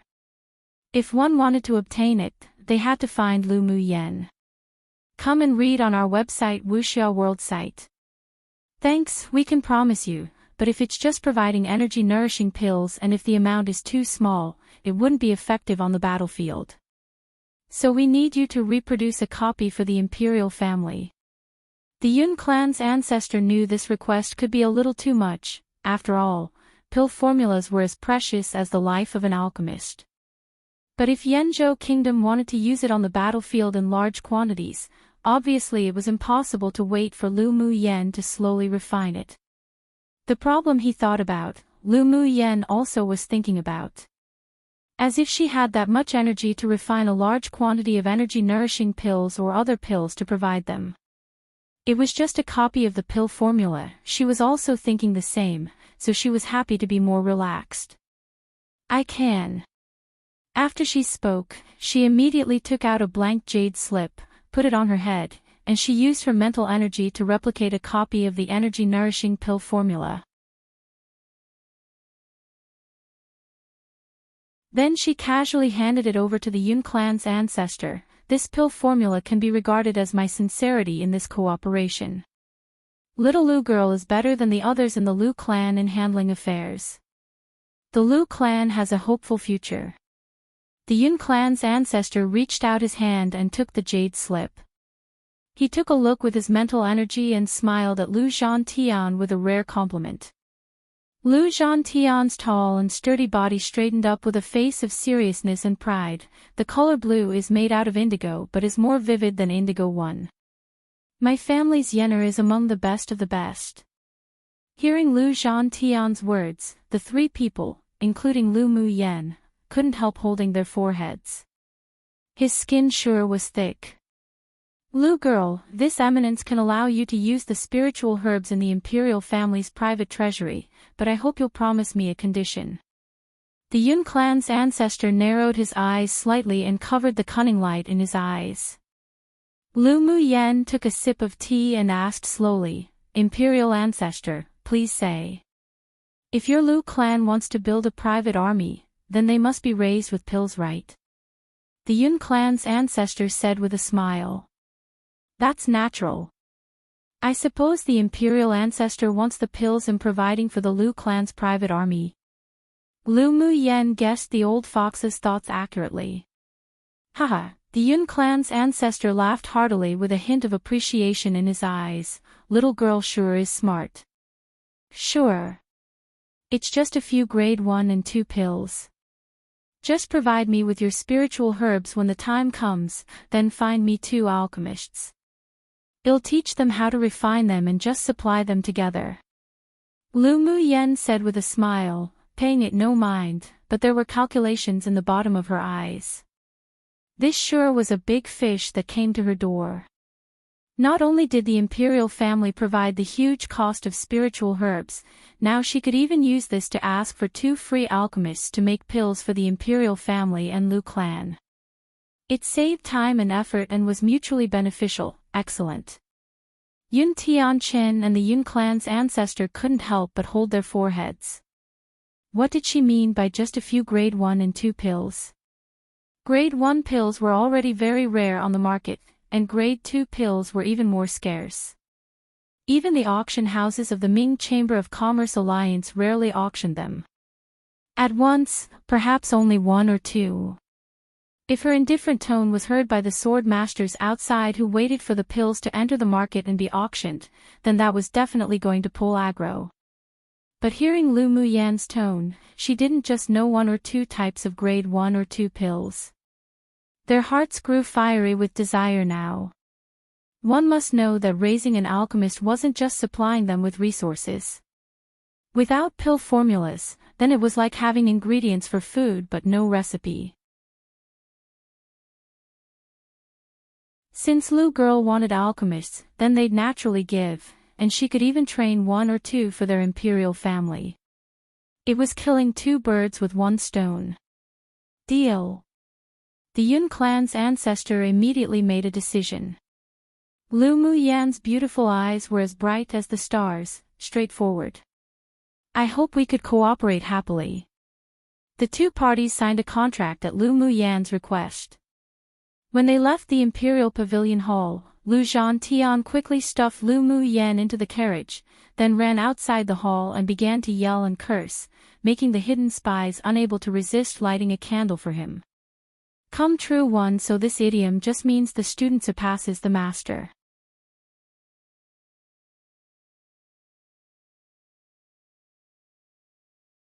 Chapter 134, Smithing Method. After returning to the Lu clan, Lu Muyen went to the smithing room first to see Huashao. There was a secret courtyard in the Lu clan which was basically unknown to outsiders. After Huashao arrived with Lu Muyen's letter, Lu Mou arranged for him to live in it.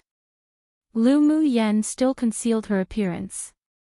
After entering the secret courtyard, she went to the specially built smithing room. As soon as she walked to the door, she felt a rush of heat.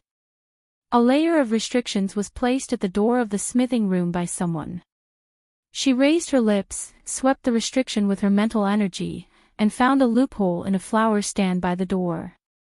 With a casual wave of her hand, a burst of elemental energy shot out and the restriction instantly revealed a gap that could just accommodate a person, and she immediately slipped in. With the restriction touched, Huashao, who was currently smithing inside, yelled, "Who?" Lu Muyen didn't push open the door directly, but instead stood at the door and said one word, "Me." The door opened immediately and Huashao, who had tangled, messy hair and wrinkled clothes, practically flew out from inside. "Little master, you're finally back." Hu Xiao felt that tears were about to wet his eyes. His master finally appeared.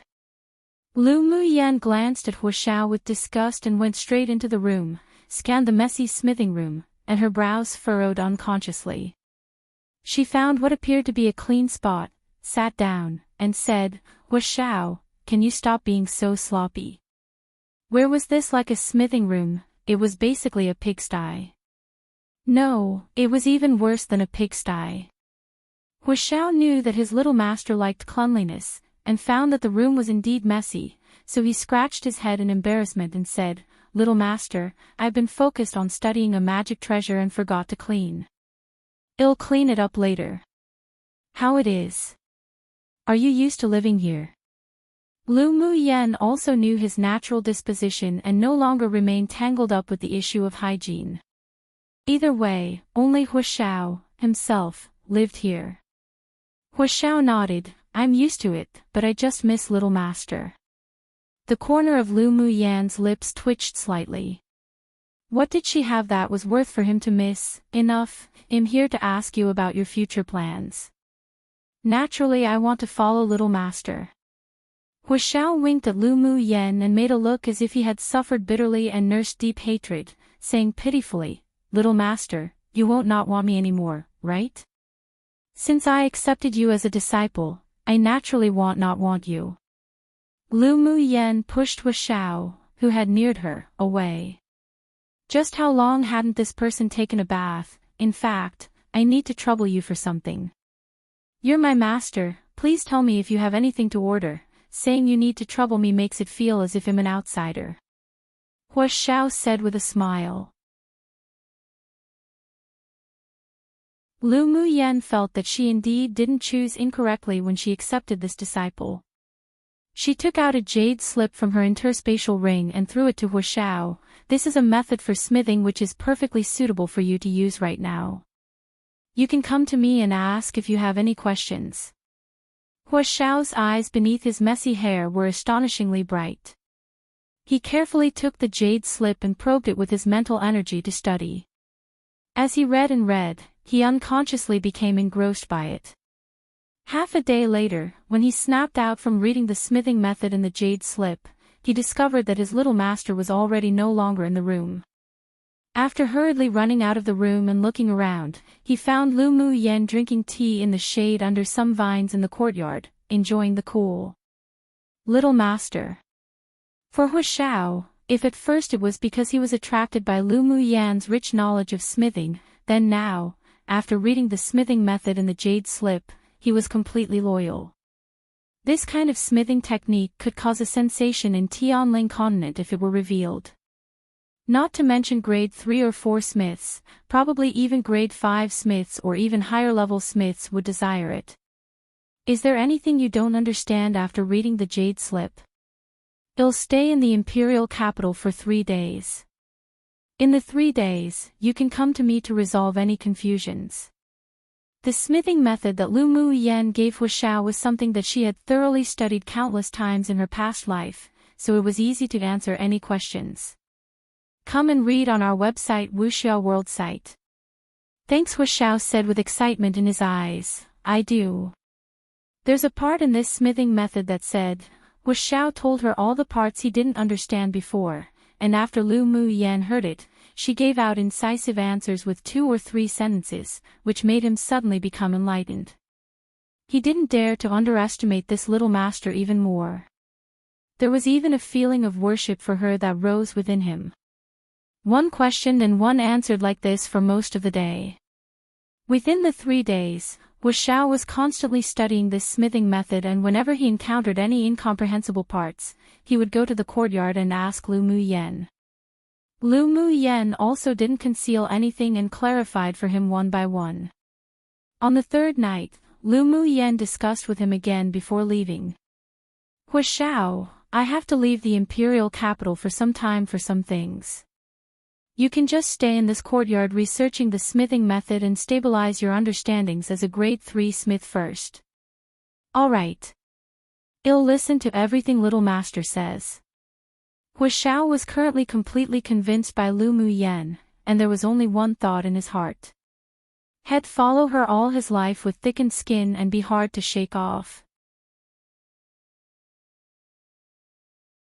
Lu Muyen smiled with satisfaction and said, I'm going to build a private army of 100 people for the Lu clan. Their magic treasures will be handed over to you to forge, and I'll let my dad send you the materials. What were disciples used for? After teaching, naturally they were used for hard work. Alright, I must build a private army with the strongest forces for master. With little master's smithing methods, his smithing skills would be even better. Making high-quality magic treasures for 100 people would merely take some time and effort, but it was his honor to do things for his master. Lu Muyen nodded with a small smile and stretched out her hand to pat the clean Huashao. Smithing is a must, but you must also take care of your body too. Little master, I'll combine work and rest like you said, so you can go to the Yi clan with an ease of heart. Leave the magic treasures the Lu clan needs to me. Huashao was deeply moved in his heart. After living for so long, no one had ever cared about his body. But he didn't display his feelings, and instead remembered it in his heart. Then thanks for your hard work. Lu Muyen didn't hesitate to exploit this disciple, but she was also exceptionally generous. When she directly gave a piece of heavenly frost golden crystal to Huashao earlier, it almost frightened him stupid. It's not hard work. It's worth all the hard work as long as it's for little master. Huashao buttered up to her inwardly, feeling exceptionally pleased. Recognizing her as master was truly too correct. Bing Ji, who stood on Lu Muyen's shoulders, just didn't like that look of fawning and pursed his lips in disdain. Sycophant. Bald bird, you try and say that again. Huashao rolled up his sleeves and wanted to step forward to take care of that colorful parrot that mocked him all day long. Don't think that just because you're little master's spirit pet that your tail can turn upwards towards the sky one. Bing J's eyes were full of ridicule. Just you, a sloven, and you dare threaten this uncle too. TSK, go cultivate another 100 years. Do you believe that lousy 3 will pluck all your feathers out? Huashao stretched out his hands to try to catch the colorful parrot. Lu Muyen couldn't help rolling her eyes. This human and that bird argued as soon as they saw each other. Her head hurt just from listening. Enough. Huashao, you go back and rest. I'll be leaving. Lu Muyen stopped Huashao's outstretched hand, otherwise had definitely chased the bird all over the yard chaotically. Master. Huashao looked at Lu Muyen aggrievedly. Why don't you stay one more night and leave tomorrow morning? He actually felt really reluctant for little master to leave. She was beautiful and kind-hearted, talented and had high comprehension. He really didn't know which stinky boy would be blessed with her in the future. Sloven, you. Just as Bing Ji wanted to continue taunting, he was stopped by Lu Muyen's gaze that appeared to be throwing a cold knife at him, and he reluctantly shut his mouth. Come true one like stick your nose up to the sky, meaning to be arrogant. 2 arrogant term of self-address. 3 just a reminder that, lousy technically translates to your father, but in this case, considering its usage in another novel of this author's, translating it to your father is just weird. It's an arrogant way of saying I, used often by men. I'm going to keep it as it is. Geez, these numerous self-addresses that they have to the point I can't even find any more translations for it. LOL note, so I realized that I used master to translate 2 different words and. Technically speaking, they're both translated as master everywhere else you look, Google, other novels etc., probably. But also has the meaning of owner, which is what Lu Muyen is to Bing Ji. While you'd often hear it as Shifu in English-speaking movies and shows or whatever, is a master that might teach you things, like a teacher, but more intimate because being of someone usually means they teach you practically everything they know and you inherit most, if not all, their knowledge, usually, and you, as a disciple, get other benefits like obtaining special magic tools or weapons or stuff much easier. usually as gifts. Anyways, point is, if you see the words little owner or owner come out of Bing JSBeak in future chapters, to translate, that's me, once again, deciding to change the translation lol. Which means I'll also once again go back to change the translation in previous chapters, when I'm bothered xd.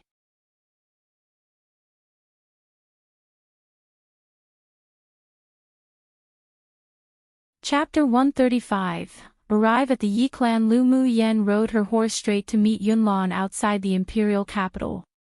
She asked Lu Zhantian and Lu Moyu, for the time being, to carefully select 200 sword masters with potential from the Lu clan's army, and then she'll personally select 100 of them to raise as private soldiers after returning from the Yi clan. The news that she hadn't died in the glacial mountain range was also temporarily sealed, so aside from the reliable people of the Lu clan, only a few superiors of the Imperial family knew. The Imperial family and Empire Academy also left a place for her to participate in the event after the trial selection. Taking advantage of the chaos in the Imperial capital during this period, she rushed to the Yi clan to cure Elder Yi and Yi Qinglu. Meanwhile, Yunlan wanted to find Yi Qinghan to exchange pointers, so she invited him to accompany her. When Lu Mu Yen arrived at the appointed place outside the Imperial capital, she saw a tall, sturdy man riding on a pure black tailwind horse, waiting. "Elder cousin brother, I made you wait." Lu Mu Yen rode up to Yunlan's side and said apologetically with a smile. Yunlan turned his head with compassion in his eyes. "No problem, I also just arrived. Let's go." With a cue from Lu Mu Yen, her horse galloped away. Upon seeing this, Yunlan quickly followed and asked as they rushed, "Yenner, how's your eldest brother?" "He's already awake, but because he previously used the blood spirit skill, he injured some of his origin, so he needs some time to recover." Lu Mu Yan's eyes were filled with coldness. She must make those behind the scenes pay a heavy price.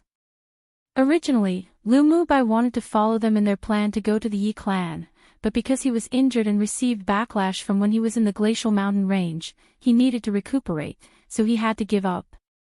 Fortunately, she had learned some methods of managing and healing one's origin, otherwise without maybe 3 to 5 years, her eldest brother wouldn't be able to recover. Then that's good. Yunlan sighed in relief. "Yenner, how do you plan on taking care of the Gu clan?"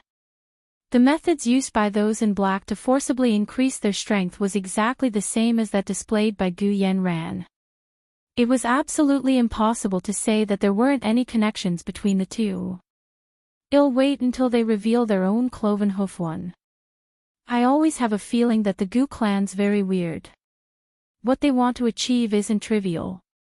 She decided to lure the snake out of the cave to see what the Gu clan's purpose was. If they're really colluding with other kingdoms, Yanzhou Kingdom would be in a disadvantageous position. I wonder if Emperor Father is on the alert. Yunlan sighed. Lu Mu Yen chuckled. Paternal Uncle Emperor is very shrewd. Always indulging the Gu clan's growth was probably for the purpose of throwing out bait to catch the bigger fish.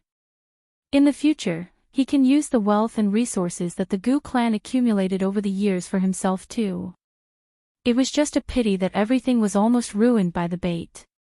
But she had cured Yun Tian Chen's poison before she left, so she believed Gu Yan Ting wouldn't succeed. "Are you saying that Emperor Father knew that the Gu clan's hearts were impure?" Yunlan had an epiphany. Lu Mu Yen nodded. "I guess Paternal Uncle Emperor is playing a game of chess, and the Gu clan is a key chess piece. So that's how it is. No wonder some of the actions of Emperor Father made me slightly puzzled. But now that I think again, it seems normal." Yunlan thought deeply. Lu Mu Yen didn't tell Yunlan about his Emperor Father being inflicted with the love-making poison. How is paternal aunt? Empress Mother has been fascinated by arrays recently and has been studying arrays all day long. I think she's been pretty well. Yunlan's expression softened a lot when he mentioned Lu Moz. His former Empress Mother constantly revolved herself around Emperor Father and had no self to speak of. Now that she had something that interested her, it appeared that her whole person had a brilliance she previously lacked with a strange charm. As long as paternal aunt knows what she wants, then that's fine. Lu Mu Yen also smiled in relief. On this continent where strength was respected, women couldn't always rely on men. The two chatted while rushing, and 10 days passed quickly. The 10 distinguished clans were first-rate forces of the eastern region. They were distributed in 10 big cities near each other, and they were located in the core area of the eastern region. Come and read on our website Wuxia World site. Thanks, the prosperity of each of the 10 distinguished clan cities were not inferior to that of the imperial capital and was even larger and more prosperous. When the two approached Luoshi city near the Yi clan, the sky had gradually dimmed already, and the afterglow of the rays of evening sunlight enveloped the entire towering city, giving it a taste of dusk. Entering Luoshi city was the same as entering Glacial City, both needing to pay a certain amount of ink gold coins which could guarantee one's safety in the city. Fighting and killing weren't allowed, otherwise they'd be punished by the Yi clan of the city lord's mansion. After entering Luoshi city, the two didn't live in an inn, but instead directly went to the city lord's mansion. The city lord's mansion was located in the golden location of the southernmost section of Luoshi city. It was towering and dignified, and even carried a simplistic and unsophisticated aura. There were 2 teams of guards guarding the gate, but there weren't any Qilin statues at the gate of the mansion like other mansions. Instead, there were 2 tall and majestic Tier 4 white Lin lion demonic beasts guarding it. Both demonic beasts carried a strong sense of righteousness and squatted on their heels on the side without being distracted. As long as someone approached, they would cast fierce gazes towards them, and those who had little courage simply wouldn't even dare to pass. It deserves to be a clan of spirit beast masters well known throughout the entire eastern region. They used Tier 4 demonic beasts just to guard the house. Yunlan couldn't help but sigh with emotion as he dismounted his horse and stared ahead. Lu Mu Yen smiled. How can you rank second without the means and skills? Roar! Seeing outsiders approaching, the 2 white Lin lions roared at them with warning. With a smile on Lu Mu Yan's face, the beast taming method operated in her dantian, and she pulled Yunlan, walking directly forward. Ever since she advanced to the cultivation base of Sword King, she could start to use some secret skills. The first layer of the beast taming method could also begin to operate. As long as the cultivation base of the demonic beast was lower than hers, then she could suit them all. The 2 white Lin lions suddenly felt a sense of comfort from her, and instantly became quiet. The 2 groups of soldiers that guarded the outside were surprised to see the 2 pass by the white Lin lions safely. The 2 lions reacted a little at first, but now they just squatted on the ground and the ferocious looks in their eyes had long disappeared. The captain of the guards, who had better judgment, scrutinized the 2, then greeted them with a smile. May I ask what the reasons for your arrivals at our city lord's mansion are? Lu Mu Yen took out a jade pendant with the word Yi engraved on it and handed it to the capital of the guards with a faint smile, saying, "I'm the friend of your young lord Yi Qing Han. Give him this pendant and he'll naturally know who we are." The head guard took a look at the jade pendant and his eyes couldn't conceal the shock. This was the young lord's personal token. It was now in the possession of this gorgeous woman with an otherworldly temperament. It seemed that their relationship wasn't simple. "Young miss, sir, please wait a moment, I will report it right away." The head guard's attitude became much more friendly, and after speaking, he asked others to take Lu Mu Yen and Yunlan into the Yi clan's reception hall. Lu Mu Yen and Yunlan exchanged a glance, then walked through Yi clan's gate with a smile.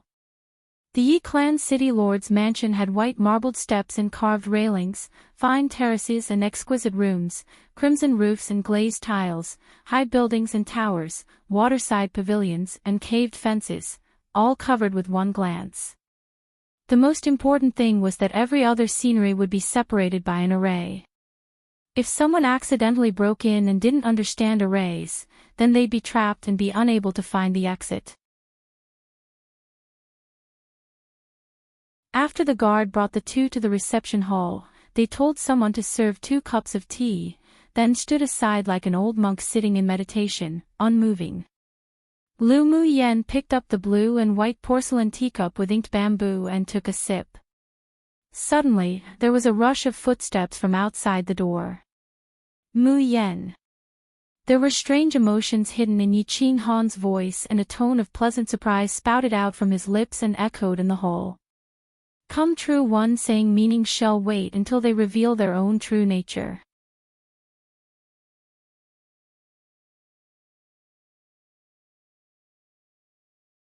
Chapter 136, First time casting her interpersonal network. One first heard his voice, then saw his person. Yi Qing Han was still dressed in a dark patterned black robe and had an outstanding temperament, but if one looked closely, one could still find that in addition to his excitement, there was also a slight haggard feeling. Qing Han. Lu Mu Yen put down the teacup and stood up with a smile. Yunlan also got up and greeted, young Lord Yi.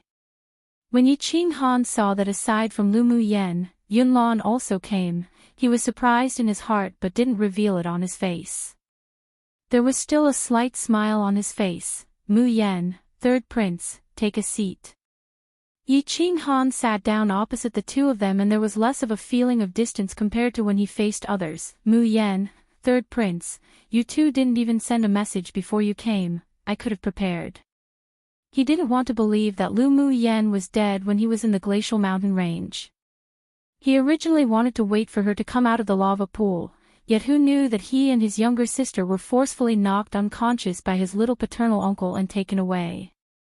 After returning to the Yi clan, he had constantly been inquiring about any news of Lu Mu Yen. Little paternal uncle had told him that Lu Mu Yen was already saved by Monarch Ming, and he believed it firmly in his heart, but had been worried the entire time, and had been absent-minded in everything that he did. Now that he personally saw Lu Mu Yen alive without any losses, his heart that was hovering had finally been placed back down. I came here to cure Elder Yi and Qing Lu. My elder cousin brother wanted to discuss sword skills with you. It was all spontaneously decided, so we didn't send news first. Lu Mu Yen smiled. Where's Qing Lu? Qing Lu is attending to some guests. I've already asked people to call her. As soon as Yi Qing Han's words fell, Yi Qing Lu rushed in from outside the gate, then hugged Lu Mu Yen and rubbed her shoulder with her head. Elder sister Mu Yen, I just knew you'd be fine. Lu Mu Yan's heart softened a bit and she reached out her hand to pat Yi Qing Lu's head, then said with a smile, I've got a lot of luck. Yi Qing Lu let go of Lu Mu Yen and sat next to her, affectionately hugging her arm, saying, Elder sister Mu Yen, you didn't even say a word in advance before coming to the Yi clan. You made elder brother and I worried to death. Well, isn't it so that I could give you both a surprise?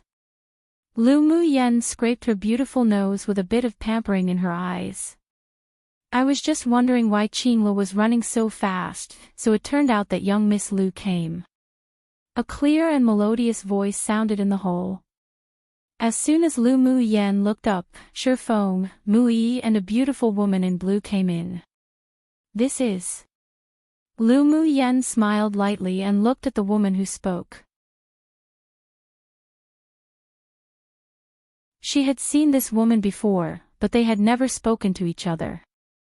My name's Mu Xia. We saw each other at the glacial mountain range last time. Mu Xia's attitude was rather friendly, and she wasn't hostile to Lu Mu Yen like Xueling and the others. Lu Mu Yen smiled softly. Greetings, young Miss Mu. Ever since the glacial mountain range, I've been more interested in young Miss Lu. Don't mind making a friend? Mu Xia said naturally and unrestrained with a smile. Naturally, I don't mind. Lu Mu Yen usually preferred refreshing and straightforward women, so her impression of Mu Xia was rather good. Yi Qing Lu smiled broadly. Elder sister Mu Yen, Mu Xia is also my best friend. I can see it. Lu Mu Yen was very lenient on the lively and cheerful Yi Qing Lu. Young Miss Lu, third prince. Shi Feng and Mu Yi nodded to them. Lu Mu Yen and Yunlan also exchanged a polite greeting, young Lord Shi, young Lord Mu. Who knew that young Miss Lu could survive even after falling into that lava pool? You've truly hidden your skills well. Mu Yi said with a smile. Come and read on our website Wuxia World site. Thanks, it was just a fluke. Lu Mu Yen said modestly. Mu Yi lowered his head and smiled, obviously not believing in her excuse, but he didn't say much in fear of rousing dislike from her. Yi Qing Han checked the time of day and stood up, saying to the few people, dinner is ready, let's take a seat at the table together. Sure. The several people were led by Yi Qing Han to the dining hall for dinner. After dinner, Yi Qing Lu hugged Lu Mu Yan's arm tightly and said enthusiastically, Elder Sister Mu Yan, sleep in my courtyard tonight. Lu Mu Yan just so happened to want to check on Yi Qing Lu's body, so she nodded, sure. Young Miss Lu can heal Elder Lu's chronic illness. Shi Feng remained expressionless and silent ever since their meeting to the end of the meal, and only lifted his head to ask when Lu Mu Yan and Yi Qing Lu were about to leave. Why there was any connection between Lu Mu Yan and Yi Qing Han, all of the 10 distinguished clans except the Ling clan had gone to investigate the reason, so they naturally also knew that Lu Mu Yan had treated Elder Lu before. Indeed. Lu Mu Yan didn't conceal it either. I came to the Yi clan this time specifically to treat Elder Lu and Qing Lu. Soon, Shed removed the fetal poison for Yi Qing Lu, so instead of letting these people investigate it themselves, it was better to say it herself. It could even instead rouse good feelings of her among them. Judging from the familiarity between Mu Yi, Shi Feng, and Yi Qing Han, the relationship between the 3 clans in secret was probably very intimate, and there had long been an alliance. She wanted to help the Ling clan deal with the Shui clan and Xan clan, so it was the best choice to develop a good relationship with these 2 young lords. But in this continent where strength was respected, there were prerequisites for forming a good relationship. In terms of impressive family backgrounds, the Lu clan was inferior to the 10 distinguished clans, so Mu Yi and Shi Feng wouldn't lower themselves on purpose to befriend her just because she was the Lu clan's descendant, or because she was the granddaughter of the Ling clan. Aside from family background, the only reason for these proud, favored children of heaven to be completely convinced and befriend someone, was only strength. She was an alchemist. In others' eyes, she couldn't be compared to the alchemists of older alchemist clans like the Shi clan, but if she could cure the chronic illness and poison that even the Shi clan's grade 4 alchemist couldn't cure, then even if she didn't take the initiative, the 2 clans' younger generation would naturally want to think about befriending her. This time, she came because she thought that participating in the continental tournament for hegemony would delay some time, so she took some time out to come to the Yi clan to cure the poison for Elder Lu and Yi Qing Lu first. 1. It was because of the promise, and 2. Because of her affection towards them. It's just that now she actually met the Shi clan's young lord and the Mu clan's young lord, then she'd naturally have to get acquainted with and befriend them. Those that lived in this world and silently cultivated alone were generally those wandering cultivators who had no one to depend on and without anything to care about. As a daughter of the Lu clan, she needed to share the burden for her clan, and so it was also important to associate with powerful forces and cast her interpersonal network. And the one thing that alchemists and smiths didn't lack were social connections. This was something that she had already deeply experienced in her previous life. A high-level alchemist or smith didn't even need to take the initiative to make friends with others, and there'd still be countless people who sent themselves to their door to weave a reliable network of connections. With one word, numerous powerhouses would become the forces behind them.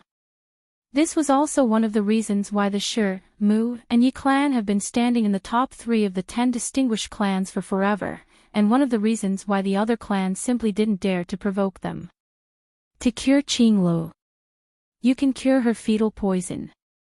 Mu Xiao's eyes were filled with bewilderment and suspicion.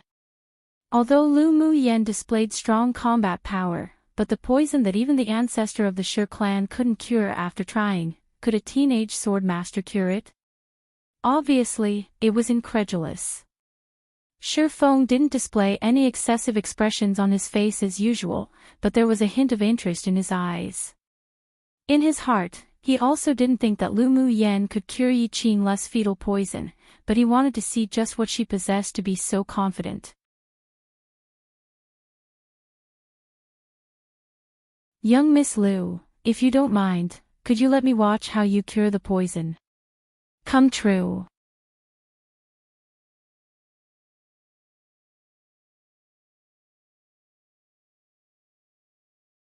Chapter 137, Pretending to be calm or actually capable? Hearing Feng ask this, let alone Mu Yi and Mu Xia, even Yi Qinghan wanted to. Lu Mu Yen smiled indifferently and said, you can, but I need to treat Elder Lu's chronic illness first. Do you also want to watch? Elder Lu's chronic illness was much easier to treat than Yi Qing's fetal poison.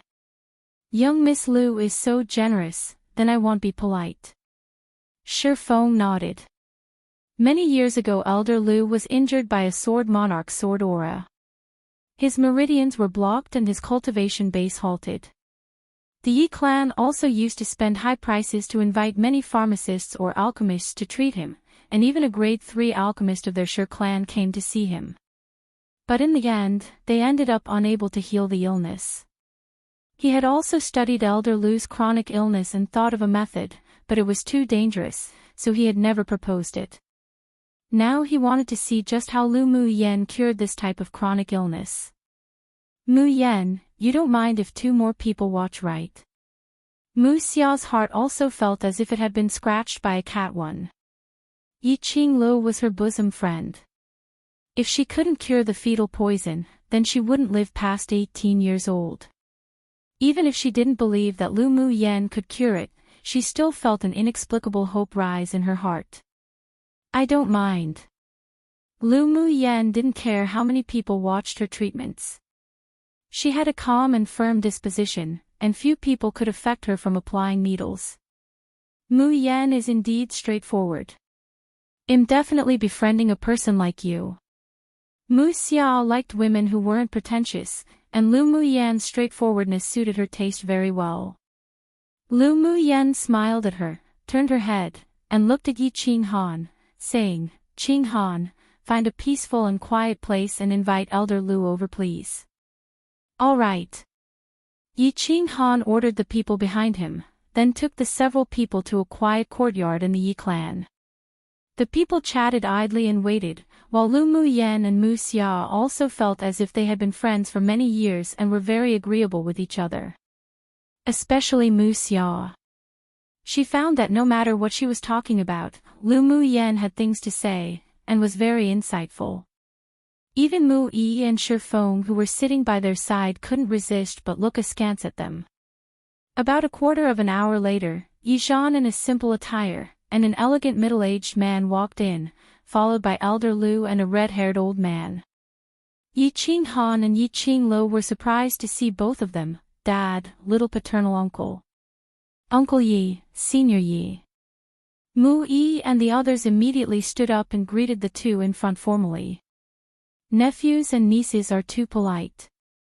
The elegant middle-aged man waved his hand with a smile, then cast his eyes on Lu Mu Yen and said, smiling, this is the little girl of the Lu clan, yes? Greetings, Uncle Yi. Lu Mu Yen addressed politely. We welcome you and the third prince to the Yi clan. Yi Qin displayed some kindness in his eyes, and he and Yi Zhan walked to the other side and sat down. Let's all sit. Elder Lu and the other old man in red also found a place to sit, then they looked at Lu Mu Yen together. I've heard that Lu girl doesn't mind others watching when treating illnesses. Yi Zhan and I also came to join in the fun. If it's inconvenient, then we'll leave first. Yi Qin smiled and said to Lu Mu Yen. Lu Mu Yen said neither humbly nor haughtily, this junior does not mind. Her tone was very light, evidently not nervous about two big Buddhas too watching her. Her humble attitude carried confidence, which actually made everyone here think even highly of her. Lu girl, feel free to let loose your hands and feet 3 and perform freely, we won't disturb you. This was a guarantee. Lu Muyen nodded with a smile, then walked to a seat beside Elder Lu and sat down. Elder Lu, how have you been? Greetings, young Miss Lu. This old man is very glad to be able to see young Miss again.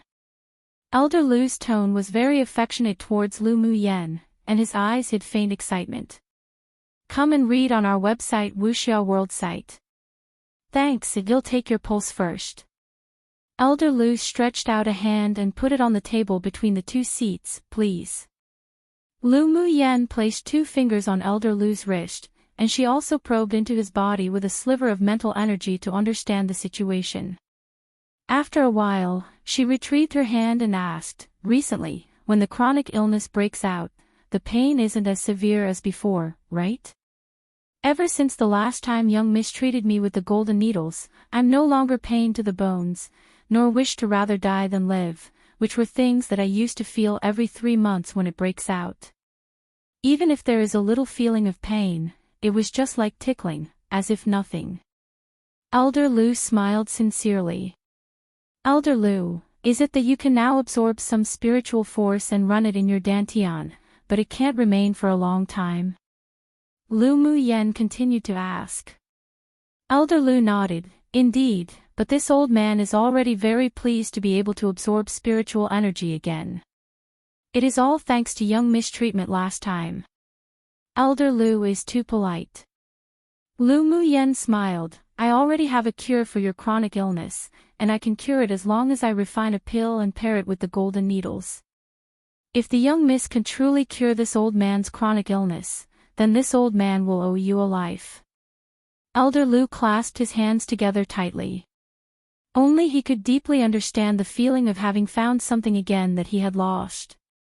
Lu Muyen smiled lightly and said, I had a deal with Qing Han before, and he's already paid for the fees for your treatment. I'm just here to fulfill it, so Elder Lu has no need to be this formal. Elder Lu, just take the treatment with a peace of mind. I'll discuss with Mu Yan about the repayment. Yi Qing Han looked at Elder Lu with a smile on his lips. Just let him repay this favor. Elder Lu wasn't quarrelsome either, so he cupped his hands at Lu Muyen, gratefully saying, a mere thank you is an insufficient response to such a huge favor. Then I will trouble young Miss Lu. Lu Muyen took out a brush and paper from her interspatial ring and wrote a list to hand to Yi Qing Han.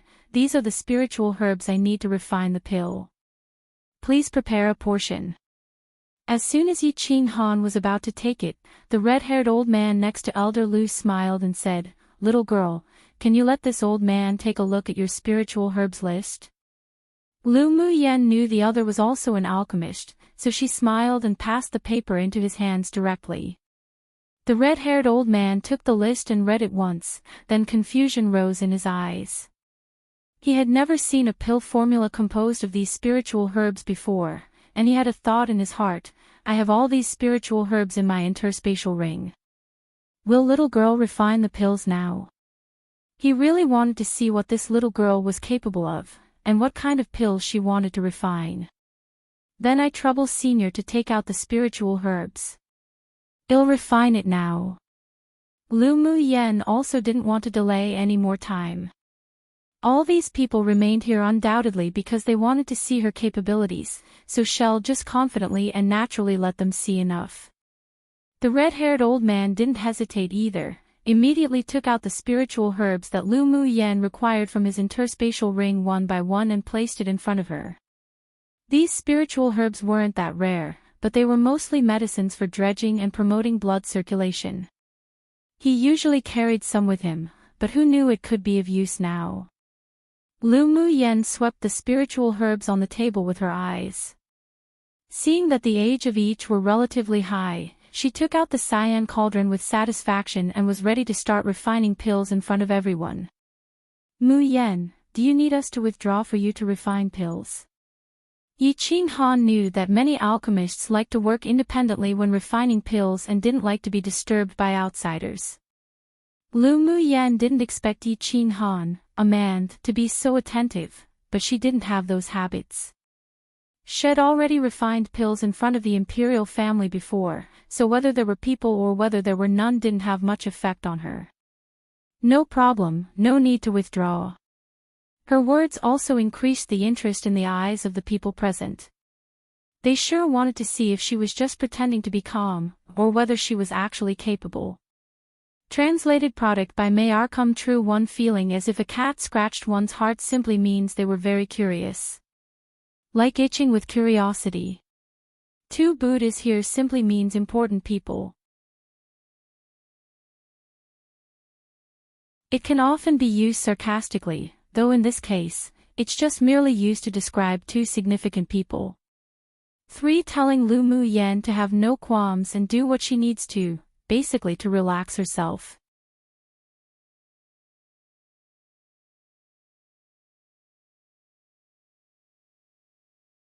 Chapter 138, Messing Around. Or Well-Hidden Skills. Under everyone's expectations, Lu Mu Yen threw a wisp of fire condensed from fire elemental energy into the cyan cauldron. She hadn't formed a core yet, so she couldn't use the core flame, but this continent had one factor that was better than the immortal cultivation world, and that was elemental energy condensation.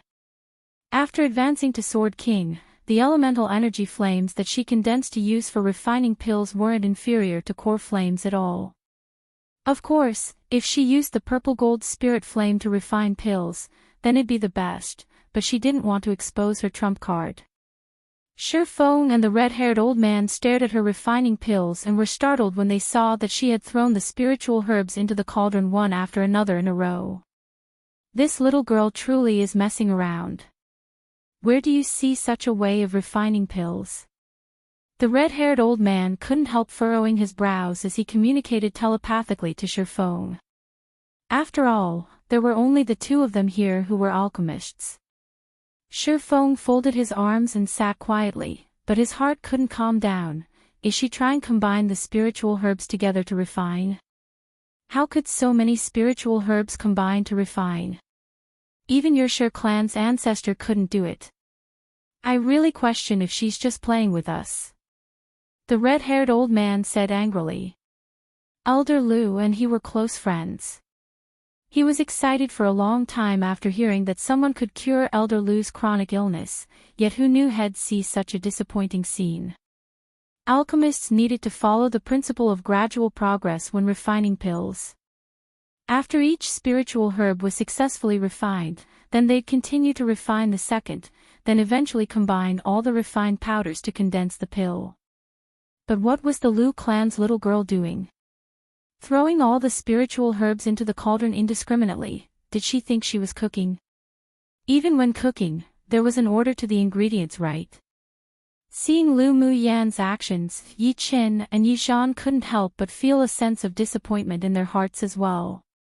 Although they weren't alchemists, but they'd seen many alchemists refine pills. Lu Mu Yan's approach wasn't like something an alchemist should do. Could it be that she didn't know alchemy at all, and was just teasing them? But Elder Lu's condition was indeed controlled by her. Although disappointed, but no one in the room stopped Lu Mu Yan. They sure wanted to see how this girl would cure Elder Lu's chronic illness later. Lu Mu Yan naturally felt the complicated and disheartened gazes of several people, but she didn't care. What others couldn't do, didn't mean she couldn't do it either. Her mental energy was several times, or even dozens of times that of other alchemists. Others could only slowly refine the spiritual herbs one by one, but she could do multiple tasks at the same time and divide her spiritual energy into countless strands to envelop the spiritual herbs, control the flames and refine. The most important thing was that she didn't want to hide her abilities here.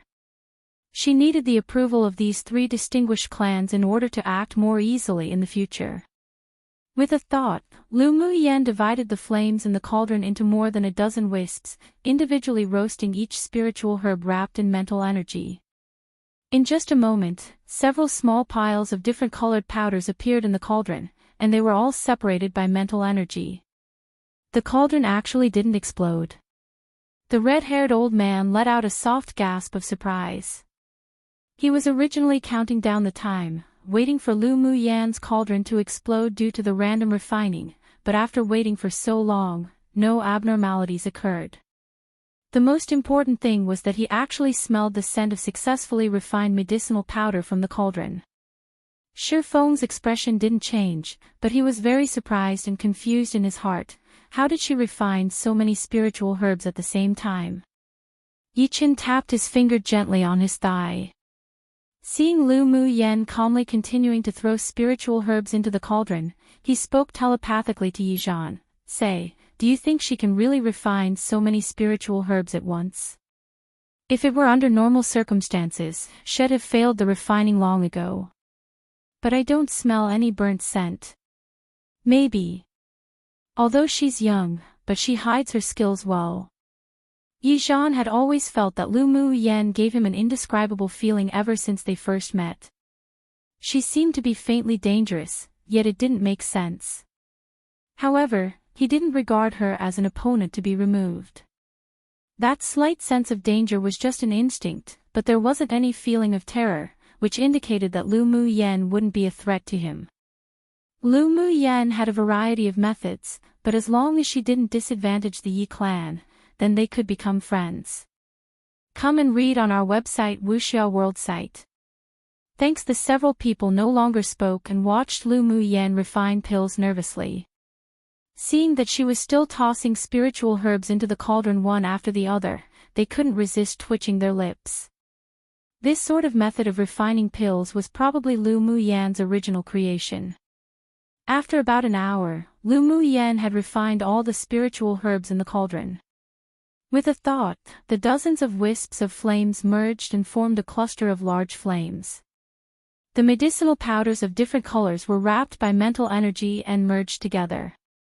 She constantly changed the heat between small flames, medium flames, and high flames. Finally, her gaze sharpened. She controlled the fire excellently, and the rudimentary pills in the cauldron began to rotate, slowly growing lustrous and shiny. Up! After another quarter of an hour, her slender, jade-like hands slapped the cauldron, and 5 yellow pills flew out. A refreshing pill fragrance also spilled out from the cauldron, lingering on the tips of everyone's noses. She took out a white porcelain bottle, waved her hand casually in the air, and the 5 pills that had flown up fell into the porcelain bottle one after the other. After removing the elemental energy flame from the cyan cauldron, Lu Mu Yan also put the cauldron away. As soon as she looked up, she saw everyone stare at her with shock. Especially the red-haired man and Shi Feng. Their gazes were as if it could burn a hole through her. Little girl, what kind of pill did you refine? The red-haired old man looked at Lu Mu Yan in confusion. He had been staring at this little girl since she began to refine pills. All the spiritual herbs had indeed been used, and he could judge based on the pill fragrance from the cauldron that this was a type of grade 2 pill that had the effect of dredging the meridians and promoting blood circulation. However, it was obviously not enough to treat Elder Lu's chronic illness with just these grade 2 pills. He suddenly looked forward to the next performances of the little girl. Shi Feng's eyes were filled with the desire to investigate. Lu Mu Yan's method of refining pills was simply unheard of. If it were another alchemist who dared to refine it like this, then the entire cauldron perhaps would have long been trashed. In such a short period of time, to be able to refine a grade 2 pill that they had never even seen before, it seemed that she really must have a mysterious high-level alchemist as a master behind her. This is a grade 2 vitalizing pill, specifically used to clear meridians blocked by sword auras or internal injuries. Lu Mu Yan explained with a light smile. Then how were you able to refine, merge and condense so many spiritual herbs into a pill altogether? The red-haired old man's heart itched with curiosity and felt uncomfortable if he didn't ask. Lu Mu Yan raised an eyebrow and said, regarding this, please forgive me as I have no comment. He couldn't just tell them, my mental energy is much stronger than yours, you all need to be focused when refining pills, but I can split my focus into multitudes. If she really said that, then even if she wasn't slapped to death, should probably be regarded as having some sort of mental illness. Lu Muyen answering like this instead made her more mysterious in the eyes of those present. It was only normal not to reveal such a secret. The red-haired old man also found himself to be abrupt and smiled awkwardly. Apologies, this old man didn't intend to seek your methods of refining pills, I was just curious. Lu Muyen knew it was also unintentional, no worries. Elder sister Muyen, you're too amazing. When Uncle Wu refines pills, I don't even feel like he's as relaxed, calm and composed as you. Yi Qinglu had a face filled with admiration. The Uncle Wu she spoke of was the red-haired old man who had questioned Lu Muyen just now, and also the chief enshrined grade 3 alchemist of the Yi clan.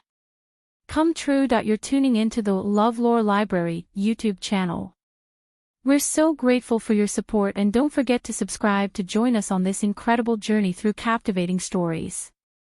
Your generosity through donations truly makes a world of difference, as it's the primary source of revenue that allows me to expand and enhance this channel for you. Thank you from the bottom of my heart for being a part of this adventure.